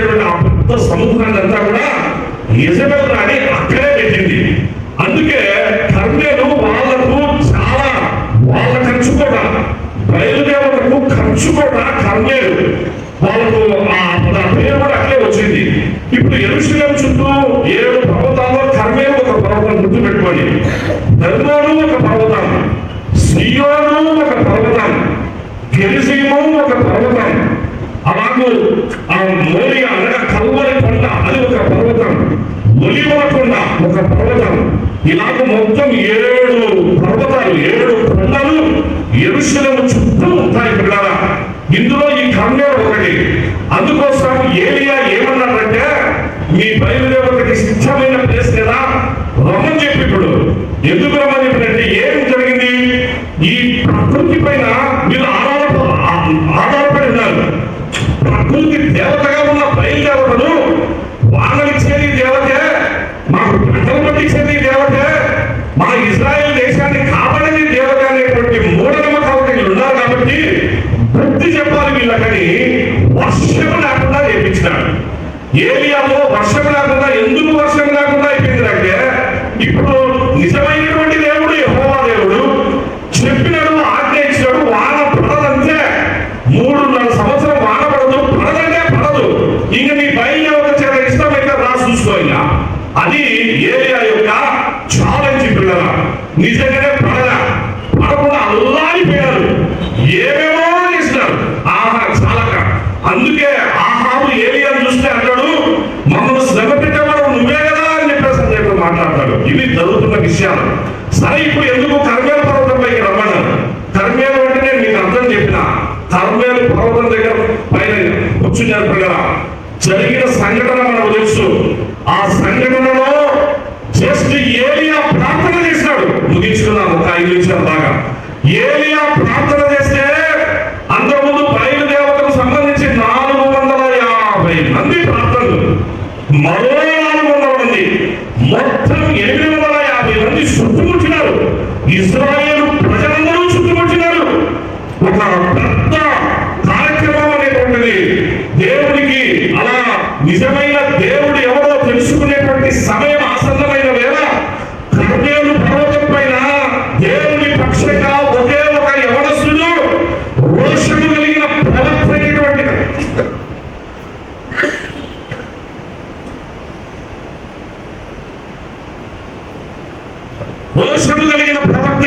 ఏలియా ఒక్కడు నిలబడ్డాడు పిల్లరా. నిలబడినటువంటి ఆ ఏలియా అంటున్నాడు, మీకే ఫస్ట్ అవకాశం, మీరు ఈ పని చేసి పెట్టండి, నేను కూడా దాసోహం అయిపోతా. వాళ్ళ వల్ల కాల 850 మంది వల్ల కాల ఇశ్రాయేలు ప్రజలందరూ చూస్తూ ఉన్నారు. నెక్స్ట్ వాళ్ళ కాక టైం ఇంకా ఎవరికి అవకాశం ఇచ్చినారంటే ఏలియాకి ఇచ్చినారు, నీ వల్ల అయితే చెయ్యాలని. ఇప్పుడు ఏలియా ప్రార్థన చేస్తాడు పిల్లలు. అందరం ఒకసారి ఏలియా ఆహ్వానం చెప్తా, మరొక్కసారి అయినా ఏలియా శాస్త్రాన్ని ప్రార్థన చేసినాడు. ప్రార్థన ఏమి 1 గంట సేపు, అర్ధ గంట సేపు కూడా కాదు. మహా అంటే ఆయన చేసిన ప్రార్థన అందరూ చూస్తుంటే 5 నిమిషాలలో ఉండిందో లేదో. 5 నిమిషాల ప్రార్థన అయితే ప్రజలందరూ చూస్తున్నారు. ఆ ప్రవక్తలందరూ చూస్తున్నాడు. బయలుదేవతకు సంబంధించిన వాళ్ళంతా కూడా ఆహాబు రాజు చూస్తూ ఉన్నాడు. చూస్తూ ఉంటే ఏలియా ప్రవక్త ప్రార్థన చేసి, ప్రభా అగ్ని రావాలి, ఇప్పుడు అగ్ని రావాలి, అగ్ని రావాలి, కందకం కాల్చబడాలి, నీ నామమునకు మహిమ కలగాలి. ఇది నీవు విమోచించిన జనాంగం, యెరూషలేము చుట్టూ ఉన్నటువంటి పర్వతాలని, కర్మేలు పర్వతం శస్యశ్యామలమైన అలాగే ఎంతో సుందరమైనటువంటి లెబానోనంతటి సౌందర్యం కలిగినటువంటి పర్వతం, ఈ పర్వతం మీద నీ నామమునకు మహిమ కలగాలి ప్రభు అని చెప్పేసి తాను ప్రార్థన చేశాడు. అలాగే ఒక మంచి పని చేశాడు. చేసి ప్రార్థన చేసిన వెంటనే పిల్లరా ఆకాశం నుంచి అగ్ని అలా చూస్తూ ఉండగానే అవసరం అగ్ని దిగి వచ్చి కందకాన్ని కాల్చివేయడం అనేటువంటిది జరిగింది. ఎప్పుడు ఆ పని జరిగిందో మొత్తం ఇశ్రాయేలు అందరూ కూడా యెహోవాయే దేవుడు, యెహోవాయే దేవుడు అనగా ఏలియా పేరే ఏంటి? యెహోవాయే దేవుడు. ఏలియా పేరే యెహోవాయే దేవుడు అని. కాబట్టి యెహోవాయే దేవుడు అని అందరూ దేవుడిని స్తుతించారు, ఆరాధించారు. ఆ సమయంలో ఏలియా ఏం చేశారంటే 850 మంది ప్రవక్తలను వీళ్ళని పట్టుకొని ఒక్కరిని కూడా స్పేర్ చేయదు, మొత్తం అందరిని అవుట్ చేసేది అన్నారు. 850 మంది అందరినీ వధించడం, చంపేయడం అనేటువంటి జరిగింది. అలాగే శేషం అనేటువంటిది లేకుండా, అలాగే దేవుడికి వ్యతిరేకమైన కార్యాలనేది లేకుండా, దేవుడి ప్రజల నివాసం ఉండే స్థలంలో, కర్ణంలో అలాగే శాంతిని, మంచి సమాధానాన్ని నెలకొల్పుతాడు ఏలియా. అంతా బాగుంది. అలా చేసినాడు పిల్లల బాగా వినండి. చేసిన వెంటనే ఆహాబుతున్నాడు, ఆహాబు ఇంటికి పోవాలని చెప్పేసి అన్నాడు. రాజుతో నువ్వు ఇంటికి పోవాలన్నాడు. సరే పోతావులే ఇంటికి అని చెప్పేసి అనుకుంటాను. నేనే ఏం జరిగిందో ఏమో అలా ఉన్నటువంటి సడన్ గా వచ్చి మోకాళ్ళ మీద ఆ కాళ్ళ మధ్యలో తన తల ఇక్కడ పెట్టుకొని తాను ఎంతో బాధపడుతున్నాడు పిల్లల. కారణం ఏంటంటే ఇప్పటి నుంచి జరగబోతున్నవి శ్రమలు. ఇంతవరకు దేవుడు కర్ణంలో విజేతగా నిలిపినాడు. కర్ణంలో ఆయన వచ్చేసేసి నెంబర్ 1 గా విజేతగా నిలిపినటువంటి దేవుడు ఇప్పుడు తన జీవితంలో సమస్యలు వస్తా ఉంటే ఏం చేయాలో ఏలియాకు అర్థం కాని పరిస్థితి. ఏం సమస్య వచ్చిందో తెలుసా? అలా తాను తల పెట్టుకొని చూసి మళ్ళీ వెంటనే ఆహారం పిలిచి, ఇంతవరకు వర్షం లేదయ్యా, ఇప్పుడు వర్షం వస్తుంది. ఎందుకంటే తన శిష్యుని పంపిస్తే వచ్చి చెప్తారన్నమాట. 7వ నాడు చూసి వచ్చిన తర్వాత వాన సమీపని చెప్పాడు. నువ్వు తొందరగా ఇంటికి పోతాడు. అన్ని రోజులు వాన లేకుండా బాధపడినటువంటి వాళ్ళు ఎప్పుడైతే ఏలియా మాట అంటూనే అలాగే ఆకాశం నుంచి అగ్ని ముందు వచ్చినట్టుగా ఆకాశం నుంచి అలాగే వర్షం ప్రారంభమైంది. పెద్ద చెడివాన వచ్చింది. ఆ వాన తడుచుకుంటూ రథమెక్కి ఆహాబు వెళ్ళడం జరిగింది. ఇదంతా కూడా ఆశ్చర్యం. బయలు దేవత అదంతా సంపూర్ణంగా కొట్టివేయబడడం జరిగింది. పిల్లల ఇంతవరకు బాగుంది. ఇప్పుడు వినాలి, ముగించుకుందాం కూడా. ఆ సమయంలో వెళ్ళినటువంటి ఆహాబు, వాస్తవంగా ఆహాబు ఇజ్రాయేలీయుడని. ఆహాబు ఇజ్రాయేలీయుడు. ఏం చేయాలి? నేరుగా పోయి ఆమెతో, ఇదిగో నువ్వు కూడా మారిపో, నేను ఇప్పుడే మారిపోయి వచ్చిన, ఆకాశం నుంచి అగ్ని కురిస్తే యెహోవా దేవుని, ఆయన నిజమైన దేవుడని మొత్తం ప్రజలంతా మారిపోయినారే, నేను కూడా కళ్ళాలు చూసి మారిపోయినా, నువ్వు మారిపోయి చెప్పాలి. పోయి ఏం చెప్పినాడో ఏమో, ఆమె కాడికి పోతేనే చాలు, అంతే. ఏం పూర్తి అక్కర్లేడు. కొందరి పరిస్థితి అట్టే ఉంటుంది. ఏం మాట్లాడలేడు అనమాట. ఆ వచ్చినట్టు భార్య కాడికి ఆమె దగ్గరకు వస్తే ఏమయ్యా, ఏంటి అసలు పొద్దున పోయినావు, రాత్రి వానలో దర్శిపోయి వచ్చినావంటే ఏం చేయమంటావు, ఏలియా ఇంత పని చేసి పెట్టారని చెప్పినాడు. అని మంచిది జరిగినటువంటిది జరిగినట్టుగా దేవునికి మహిమ కలిగింది. మనం కూడా మారిపోదాం. యెజబెల్ ఇది మంచిది. ప్రజలు మారిపోయినారు. ప్రజలు మారిపోయిన తర్వాత మనము మారాలి. మనం మాత్రమే మంచిది, రాజ్యానికి క్షేమం అని చెప్పాల్సిందే. పోనిచ్చి ఏమిట జరిగిందంటే భార్య దగ్గర కొంతమంది ఈ లచ్చకర్ పుస్తకం బాబా అని చెప్పేసి పెట్టారు. బాబా అంటే భార్య బాధితుందంట. ఎందుకోసం అంటే కొందరు ఆడికి వచ్చినప్పుడు ఎందుకో మాట్లాడలేరు. కొందరు బాగా పరిస్థితి పాపం అంటే చెప్పాలని వస్తారు. ఏదో భర్త దగ్గర కూర్చోండి, ఆయన చూసాడే ఏదో లోపల ఒక సింహం కనపచ్చాలి. ఆ సింహం కనిపించినప్పుడు మాట్లాడారు, చెప్పాలని కూడా చెప్పలేకపోతాడు. కొందరి భార్యల విషయాల్లో ఇట్లా, కొందరి భర్తల విషయాల్లో ఇట్లా. ఇప్పుడు ఆహాబు యెజబెల్ దగ్గర, యెజబెల్ సిట్ అంటే సిట్, స్టాండ్ అంటే స్టాండ్. ఆహాబు పరిస్థితి అయిపోయింది. వచ్చి రాంగ్ ఇన్ఫర్మేషన్ ఇచ్చినాడు. ఇక్కడ చూసారా, రాంగ్ ఇన్ఫర్మేషన్ ఇస్తే ఊగిపోయినా, ఊగిపోయి రేపు ఈ టయానికి ఏలియాని సంపకపోతే, ఏలియాని వాళ్ళకు పట్టిన గతి నా దేవత అయినటువంటి ఆశీర్వాదేవిని, నా దేవత అయిన బయలుదేవతను ఎట్లా నాశనం చేసినాడో అట్లా రేపు ఇదే టయానికి నాశనం చేయకపోతే దేవుడు యెజబెలే కాదు అని పెద్ద ఆజ్ఞ ఇచ్చింది. ఈ సంగతి తెలిసినటువంటి ఏలియా ఇప్పుడు బాగా వినాలి. ఆ సమయంలో అక్కడి నుంచి పారిపోతున్నాడు. అంటే దేవుడు ఒక ప్లేస్ నుంచి మరొక ప్లేస్ లోనికి ఏలియాలో ఉద్దేశం. ఏలియా మరణ భయంతో పారిపోతున్నాడు. రోషంతో ఇన్ని శుభ కార్యాలు జరిగించిన ఏలియా మరణ భయంతో, ఎందుకనగా దుర్మార్గురాలు సైన్యాన్ని పంపించి అరెస్టు చేపిస్తుంది, చంపుతుంది. చట్టం ఆమె చేతిలో ఉంది, మొత్తం అందరూ ఆమె చేతిలో ఉన్నారు. కాబట్టి ఏమైనా చేస్తుంది అనే ఉద్దేశంతో భయపడి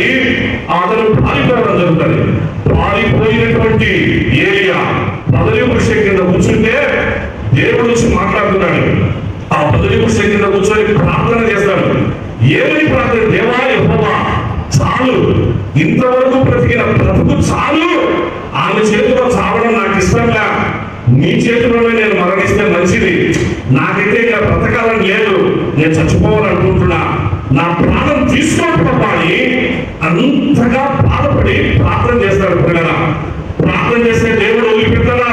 దేవుడు వదిలిపెట్ట సాలేనైనా నువ్వు విజేతగా నిలిచినావు సాలని చెప్పేసి ఆపలేదు. పిల్లల ఏమన్నారంటే, ఇదిగో నువ్వు వెళ్ళాల్సిన ప్లేస్ ఒకటి ఉంది, ఆ ప్లేస్ ఏంటో తెలుసా? ఇక్కడి నుంచి నువ్వు ఉండాల్సింది ఇక్కడ కాదు, ఈ పడవ వృక్షం కాదు. అంటే ప్రభావాన్ని చాలా నీరసపడదు. ఇదిగో నీకు ఆహారం వస్తుంది, ఆహారం తిను. వచ్చింది దేవుడు ఆహారం పంపించినాడు, ఆహారం తిన్నాడు. ఈ ఆహారంతో నువ్వు 40 రోజులు ప్రయాణం చేయాలి. నేను ఎక్కడికి తీసుకెళ్తున్నానో తెలుసా నిన్ను? అంటే ప్రభా ఎక్కడికి తీసుకెళ్తున్నావు? నువ్వు లేని ముందు నిన్ను నేను సిద్ధపరిచినా కదా, ఇప్పుడు నేను నిన్ను స్థిరపరుస్తున్నా. సిద్ధపరిచిన నిన్ను స్థిరపరుస్తున్నా. ఎక్కడ నిన్ను స్థిరపరచాలో అక్కడ స్థిరపరిస్తే నిన్ను ఆ స్థాయిలోకి నేను నిన్ను నడిపిస్తానైనా. అప్పుడు సిద్ధపడ్డాడు.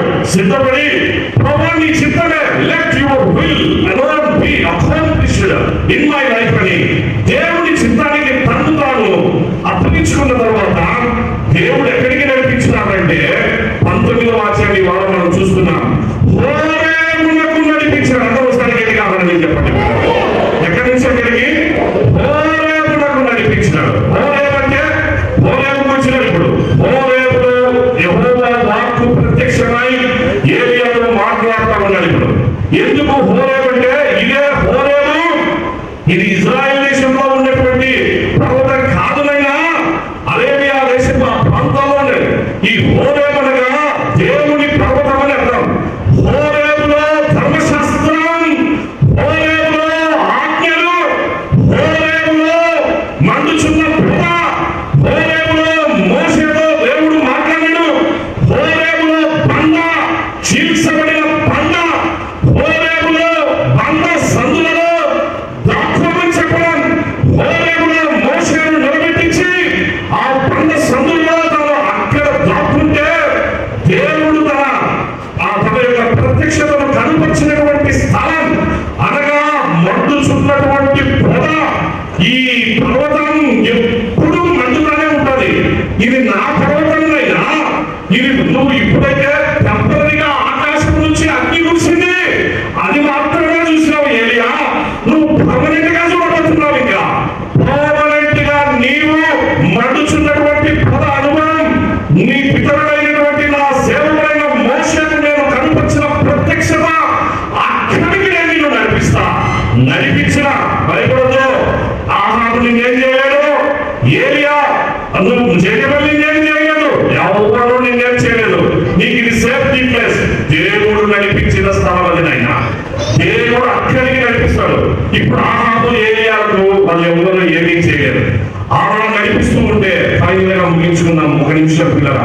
ఏంటంటే ఆ 40 దినములు అక్కడ ఒకప్పుడు తన పితరుడైన మోషే మండుచున్న పొగ అనుభవం కలిగి ఆ మండుచున్న పొగ తన గుండెల్లోనికి చేర్చబడడానికి మరో 40 సంవత్సరాల కాలం అక్కడ గడిపినటువంటి ప్రభు పాద సన్నిధి హోరేబనగా అంటారు హీబ్రూ భాషలో.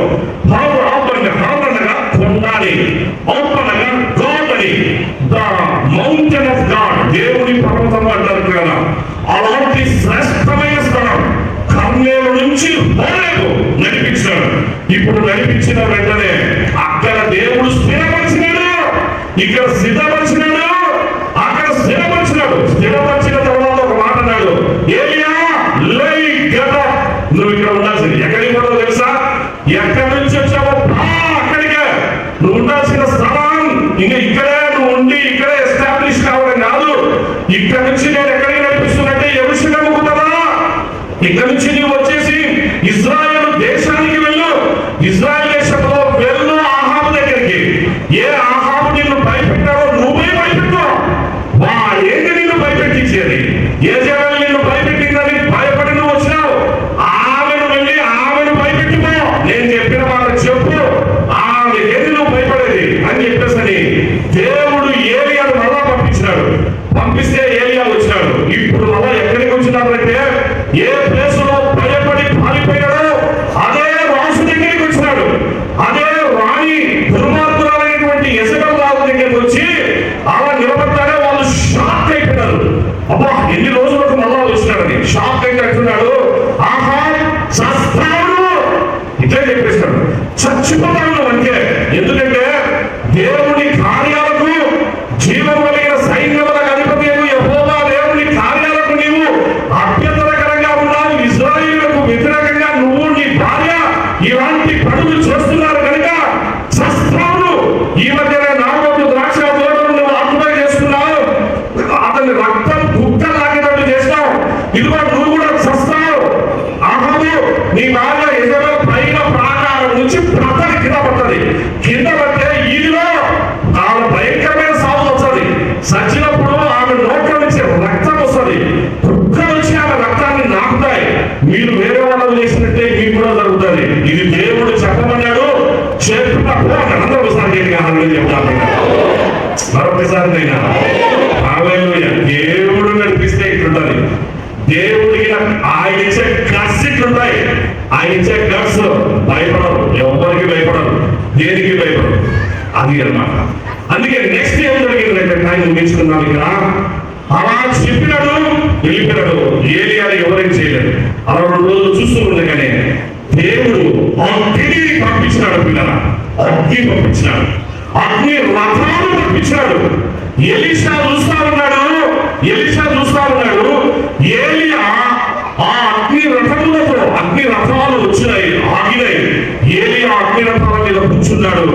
అలా ఎలీషాతో పాటు మరో 50 మంది శిష్యులు అంతమంది కళ్ళారా చూస్తూ ఉంటే, యేసు ప్రభు ఏ విధంగా ఒలీవల కొండ మీద నుంచి ఆరోహణమై వెళ్ళాడు, అలాగూ ఈ ఏలియా కూడా ఆరోహణమై మరణము రుచి చూడకుండా ఆరోహణమై అదే అగ్ని దిగి వస్తే చూసినారా, కర్మేలులో అగ్ని, హోరేబులో అగ్ని, ఇప్పుడు అదే అగ్ని మళ్ళా దిగి వచ్చి ఏలియాను మరణము రుచి చూడకుండా డైరెక్ట్ గా దేవుని సన్నిధానంలోనికి వెళ్ళగలిగేటువంటి ఆత్మీయ అంతస్తుల్లోనికి దేవుడు నడిపించాడు. మరొకసారి చెప్తాము, అదే ఏలియాను యేసుక్రీస్తు ప్రభు లోకానికి వస్తే మొట్టమొదటిసారి యేసు ప్రభు, అదే ఈ రోజు మనం చదువుకున్న కొత్త నిబంధన భాగం, రూపాంతర కొండ, అదే హెర్మోను కొండ, రూపాంతర కొండ, హెర్మోను కొండ గుర్తు పెట్టుకోండి పిల్లల. ఆ కొండ మీద యేసు ప్రభు రూపాంతరం పొందినప్పుడు మోసే వచ్చినాడు, ఏలియా వచ్చాడు. యేసుక్రీస్తు ప్రభు రూపాంతరం పొందిన వేళ యేసయ్యను చూడడానికి, యేసయ్యను దర్శించడానికి అలాగూ మోసే ఏలియాను దిగి వచ్చి వారు రూపాంతర కొండ మీద యేసు ప్రభువు. మోసే ధర్మశాస్త్రానికి సాదృశ్యమైతే ఏలియా ప్రవక్తలకు సాదృశ్యం. ధర్మశాస్త్రము ప్రవక్తలు కలిసి, అనగా మోసే ఏలియా రూపంలో యేసుక్రీస్తు ప్రభు దగ్గరికి వస్తే యేసు ప్రభు యొక్క మరణాన్ని గురించి, ఆయన శిలువ మరణం, ఆయన పుస్తకం, ఆయన మరణాన్ని జయించి తిరిగి లేచుట, ఆయన ఆరోహణం, ఆయన రాకడను గురించిన విషయాలన్నీ కూడా వాగ్దాన భూమిలో మోసే ఏలియాలు యేసు ప్రభుతో వారు ఆ మాటలు మాట్లాడడం జరిగింది కదా. ఆ సమయాన జరిగినటువంటి పరిస్థితులు మనకు తెలుసు. శిష్యులు ప్రత్యక్ష సాక్షులుగా ఉన్నారు. దేవుడు శిష్యులను వెలిగించాడు. పేతురు, యాకోబు, యోహానులు వారు అపోస్తలుగా గొప్ప సేవా పరిచర్య జరిగించారు. అందుకే నేను మీకు సవినయంగా మనవి చేస్తున్నా, ఒక వ్యక్తిని దేవుడు ఏర్పాటు చేసుకుంటే ఆ వ్యక్తి నీవే అయ్యవచ్చు. సహోదరుడా, అమ్మా, ప్రియ కుమారుడా, ప్రియ కుమార్తె, ఆ యవనస్తులను నీవే అయ్యవచ్చునైనా ఎందుకు కాకూడదు ఒక ఏలియా? ఎందుకు కాకూడదు దేవుడి పక్షాన శుద్ధ కార్యాలు చేయడానికి? ఎందుకు దేవుడు నిన్ను వాడుకోవడం ఏ స్థాయిలోనైనా ఎక్కడికైనా నిన్ను వాడుకుంటాడు. బైబిల్లో కూడా మర్చిపోకాకు. ఎక్కడైనా నిన్ను నిలబడతాడు. ప్రార్థన చేయడం మర్చిపోకాకునైనా. నువ్వు అనుకున్న ప్రతిదీ ప్రభు సాధ్యపరుస్తాడు, నిన్ను సిద్ధపరుస్తాడు, నిన్ను స్థిరపరుస్తాడు. ఏలియా వలె నిన్ను ఎంతో ఉన్నత స్థితికి తీసుకెళ్తాడు. యవన కుమారుడా, కుమార్తె, ప్రియ తల్లిదండ్రులారా, అలాంటి కుటుంబాలు కలిగి ఉన్నవాళ్ళ దయచేసి మర్చిపోకండి. ప్రభు మనందరినీ ఏలియా అనుభవానికి తీసుకెళ్తాడు. కర్మేలు నుంచి హోరేబు నుంచి రూపాంతరకుండా తిరిగి రాబోయేటువంటి దినాలు ఉన్నాయి. వాటిని గురించిన ధ్యానం, ఏలియా భవిష్యత్తు, ఏలియా మళ్ళీ ఎలా రాబోతుందని, ఏంటి జరగబోతుంది అనేటువంటి విషయాలు రాబోయే దినాల్లో వర్తమానాల్లో మనం తెలుసుకుందాం. కాబట్టి మన జీవన యాత్రలో దేవుని చిత్తానికి మనమందరం లోపడతాం. ఆయన పని చేయాలన్న మనసు, ఆ స్పృహ, ఆ జిజ్ఞాస, ఆ ఆలోచన దయచేసి అందరము కలిగి ఉంటే అది చాలు దేవుడు నిన్ను ఆశీర్వదించడానికి. నా ప్రభు పని చేయాలి అన్న మనస్పూర్వకమైనటువంటి ఆ మనస్సు చాలు దేవుడు మీ కుటుంబాన్ని ఆశీర్వదించడానికి. అట్టి కృపను పరిశుద్ధాత్మ దేవుడు అందరికి అనుగ్రహించి ఆశీర్వదించి వర్ధిల్ల చేయనుగాక. చిన్న ప్రార్థన చేసుకుందాం. గొప్ప తండ్రి, నీకు వందనాలు, స్తోత్రములైనా మా మధ్యకు మీరు తెచ్చిన అనేక తలంపులకై నీకు వందనాలు, స్తోత్రాలు. విస్తారమైన తలంపులు మీరు మాకు అనుగ్రహిస్తూ వస్తున్నారు. రాబో దినాల్లో బైబిల్ స్టడీలో అలాగే తిరిగి అనేక వర్తమానాల్లో నీ పిల్లలు నీ జీవవాక్యములు మరింతగా ఆస్వాదించి జీవితాల్లో సిద్ధపడి, జీవితంలో నీ మహిమ కొరకై స్థిరపడి ఏలియా వలె వారు విజేతలుగా ఉండుటకు కృపను అనుగ్రహించమని, ఈ వాక్యం మీద నీ పిల్లలందరినీ మీరే బలపరిచి ఆశీర్వదించమని ఆశ్చర్యకరుడు ప్రేమామయుడు యేసు నామమున స్తుతించి ప్రార్థిస్తున్నాము తండ్రి. ప్రార్థించుదము. మహోన్నతుడమైన మా తండ్రి, శాశ్వతమైన ప్రేమతో ప్రేమించు దేవా, నీకు వందనములు, స్తోత్రములు చెల్లిస్తున్నాం. ఉదయకాలం నుంచి ఇంతవరకు నీ సన్నిధి మాకు తోడుగా ఉంచి నీ పిల్లడమైన మమ్మలను అనేక రీతులుగా బలపరుస్తూ, ప్రోత్సహిస్తూ, ధైర్యపరుస్తూ మమ్మల్ని తండ్రి మీరు ఆశీర్వదిస్తూ, హెచ్చరిస్తూ వచ్చినందుకే నేను స్తుతించి ఆరాధిస్తున్నా. ఇదిగో తండ్రి, నీ పిల్లలు తిరిగి వారి గృహాలకు వెళ్తున్నారనైనా నీ సమాధాన దీవెనలతో వారిని నింపి పంపండి తండ్రి. ఏలియా వలె నీకు ఎల్లప్పుడూ అందుబాటులో ఉండి, నీకు అవైలబుల్గా ఉండి తండ్రి, నీ మహిమార్థమై మైనా నీ పిల్లలు వాడబడుటకు సిద్ధపడి స్థిరపరచబడుటకు, తద్వారా ఫలించుడి కొమ్మలై వర్ధిల్లుటకు సహాయం చేయమని ప్రార్థిస్తున్నా. ఎస్ఐయు సంఘంలోని ప్రతి ఒక్కొక్కరిని, ప్రతి కుటుంబాన్ని తండ్రి మీరే ఆరోగ్యాలతో నీ గొప్పదైన రక్షణ, సంతోష, సమాధానాలతో నింపి కాపాడండి తండ్రి. ముందున్న ప్రభు వల్ల సహవాసం కొరకై సిద్ధపడిన నీ పిల్లలను యోగ్యమైన రీతిలో చేపెట్టకు కృపను అనుగ్రహించండి. ఈ కరుణా హస్తాలకు ఈ పరిశుద్ధ పరిచర్యలను అన్నిటినీ అప్పగించుకుంటూ ఈ వారం అంతయునైనా మా ముందున్న విస్తార పరిచర్యలన్నింటిలో మీరే మహిమ పొందమని, అందరినీ, అన్ని కుటుంబాలను కాపాడి ఆశీర్వదించమని ప్రేమామయుడు ఆశ్చర్యకరుడు యేసుక్రీస్తు దివ్య నామమందే దీన మనసుతో ప్రార్థించి వేడుకుంటున్నాం మా తండ్రి. పరలోకమందున్న మా తండ్రి, నీ నామం పరిశుద్ధపరచబడును కాక, నీ రాజ్యము వచ్చును కాక, నీ చిత్తం పరలోకమందు నెరవేర్చబడినట్లు భూమి యందును నెరవేర్చబడును కాక. మా అనుదిన ఆహారము నేడు మాకు, మా ఎడల రుణస్తులను మేము క్షమించిన ప్రకారం మా రుణములను క్షమించుము. మమ్మను శోధనలోనికి తేక దుష్టుని నుండి తప్పించుము. రాజ్యము, శక్తియు, మహిమయు నిరంతరం నీవే, నీవై ఉన్నావు తండ్రి. ఆమేన్. మన తండ్రి అయిన దేవుని ప్రేమ, కుమారుడైన యేసుక్రీస్తు కృప, ఆదరణకర్త పరిశుద్ధాత్ముని నిత్య సన్నిధి, ఆశీర్వాదము, ఈ ప్రత్యేక పరిశుద్ధ ఆరాధన పాలిభాగస్థులైన మీ అందరి మీదను, కుటుంబముల మీదను, మన ఎస్ఐయు సంఘపు పరిచర్యలు, సార్వత్రిక సంఘ పరిచర్యలన్నిటి మీదను సర్వదా తోడై కాపాడు కాక. ఆమేన్.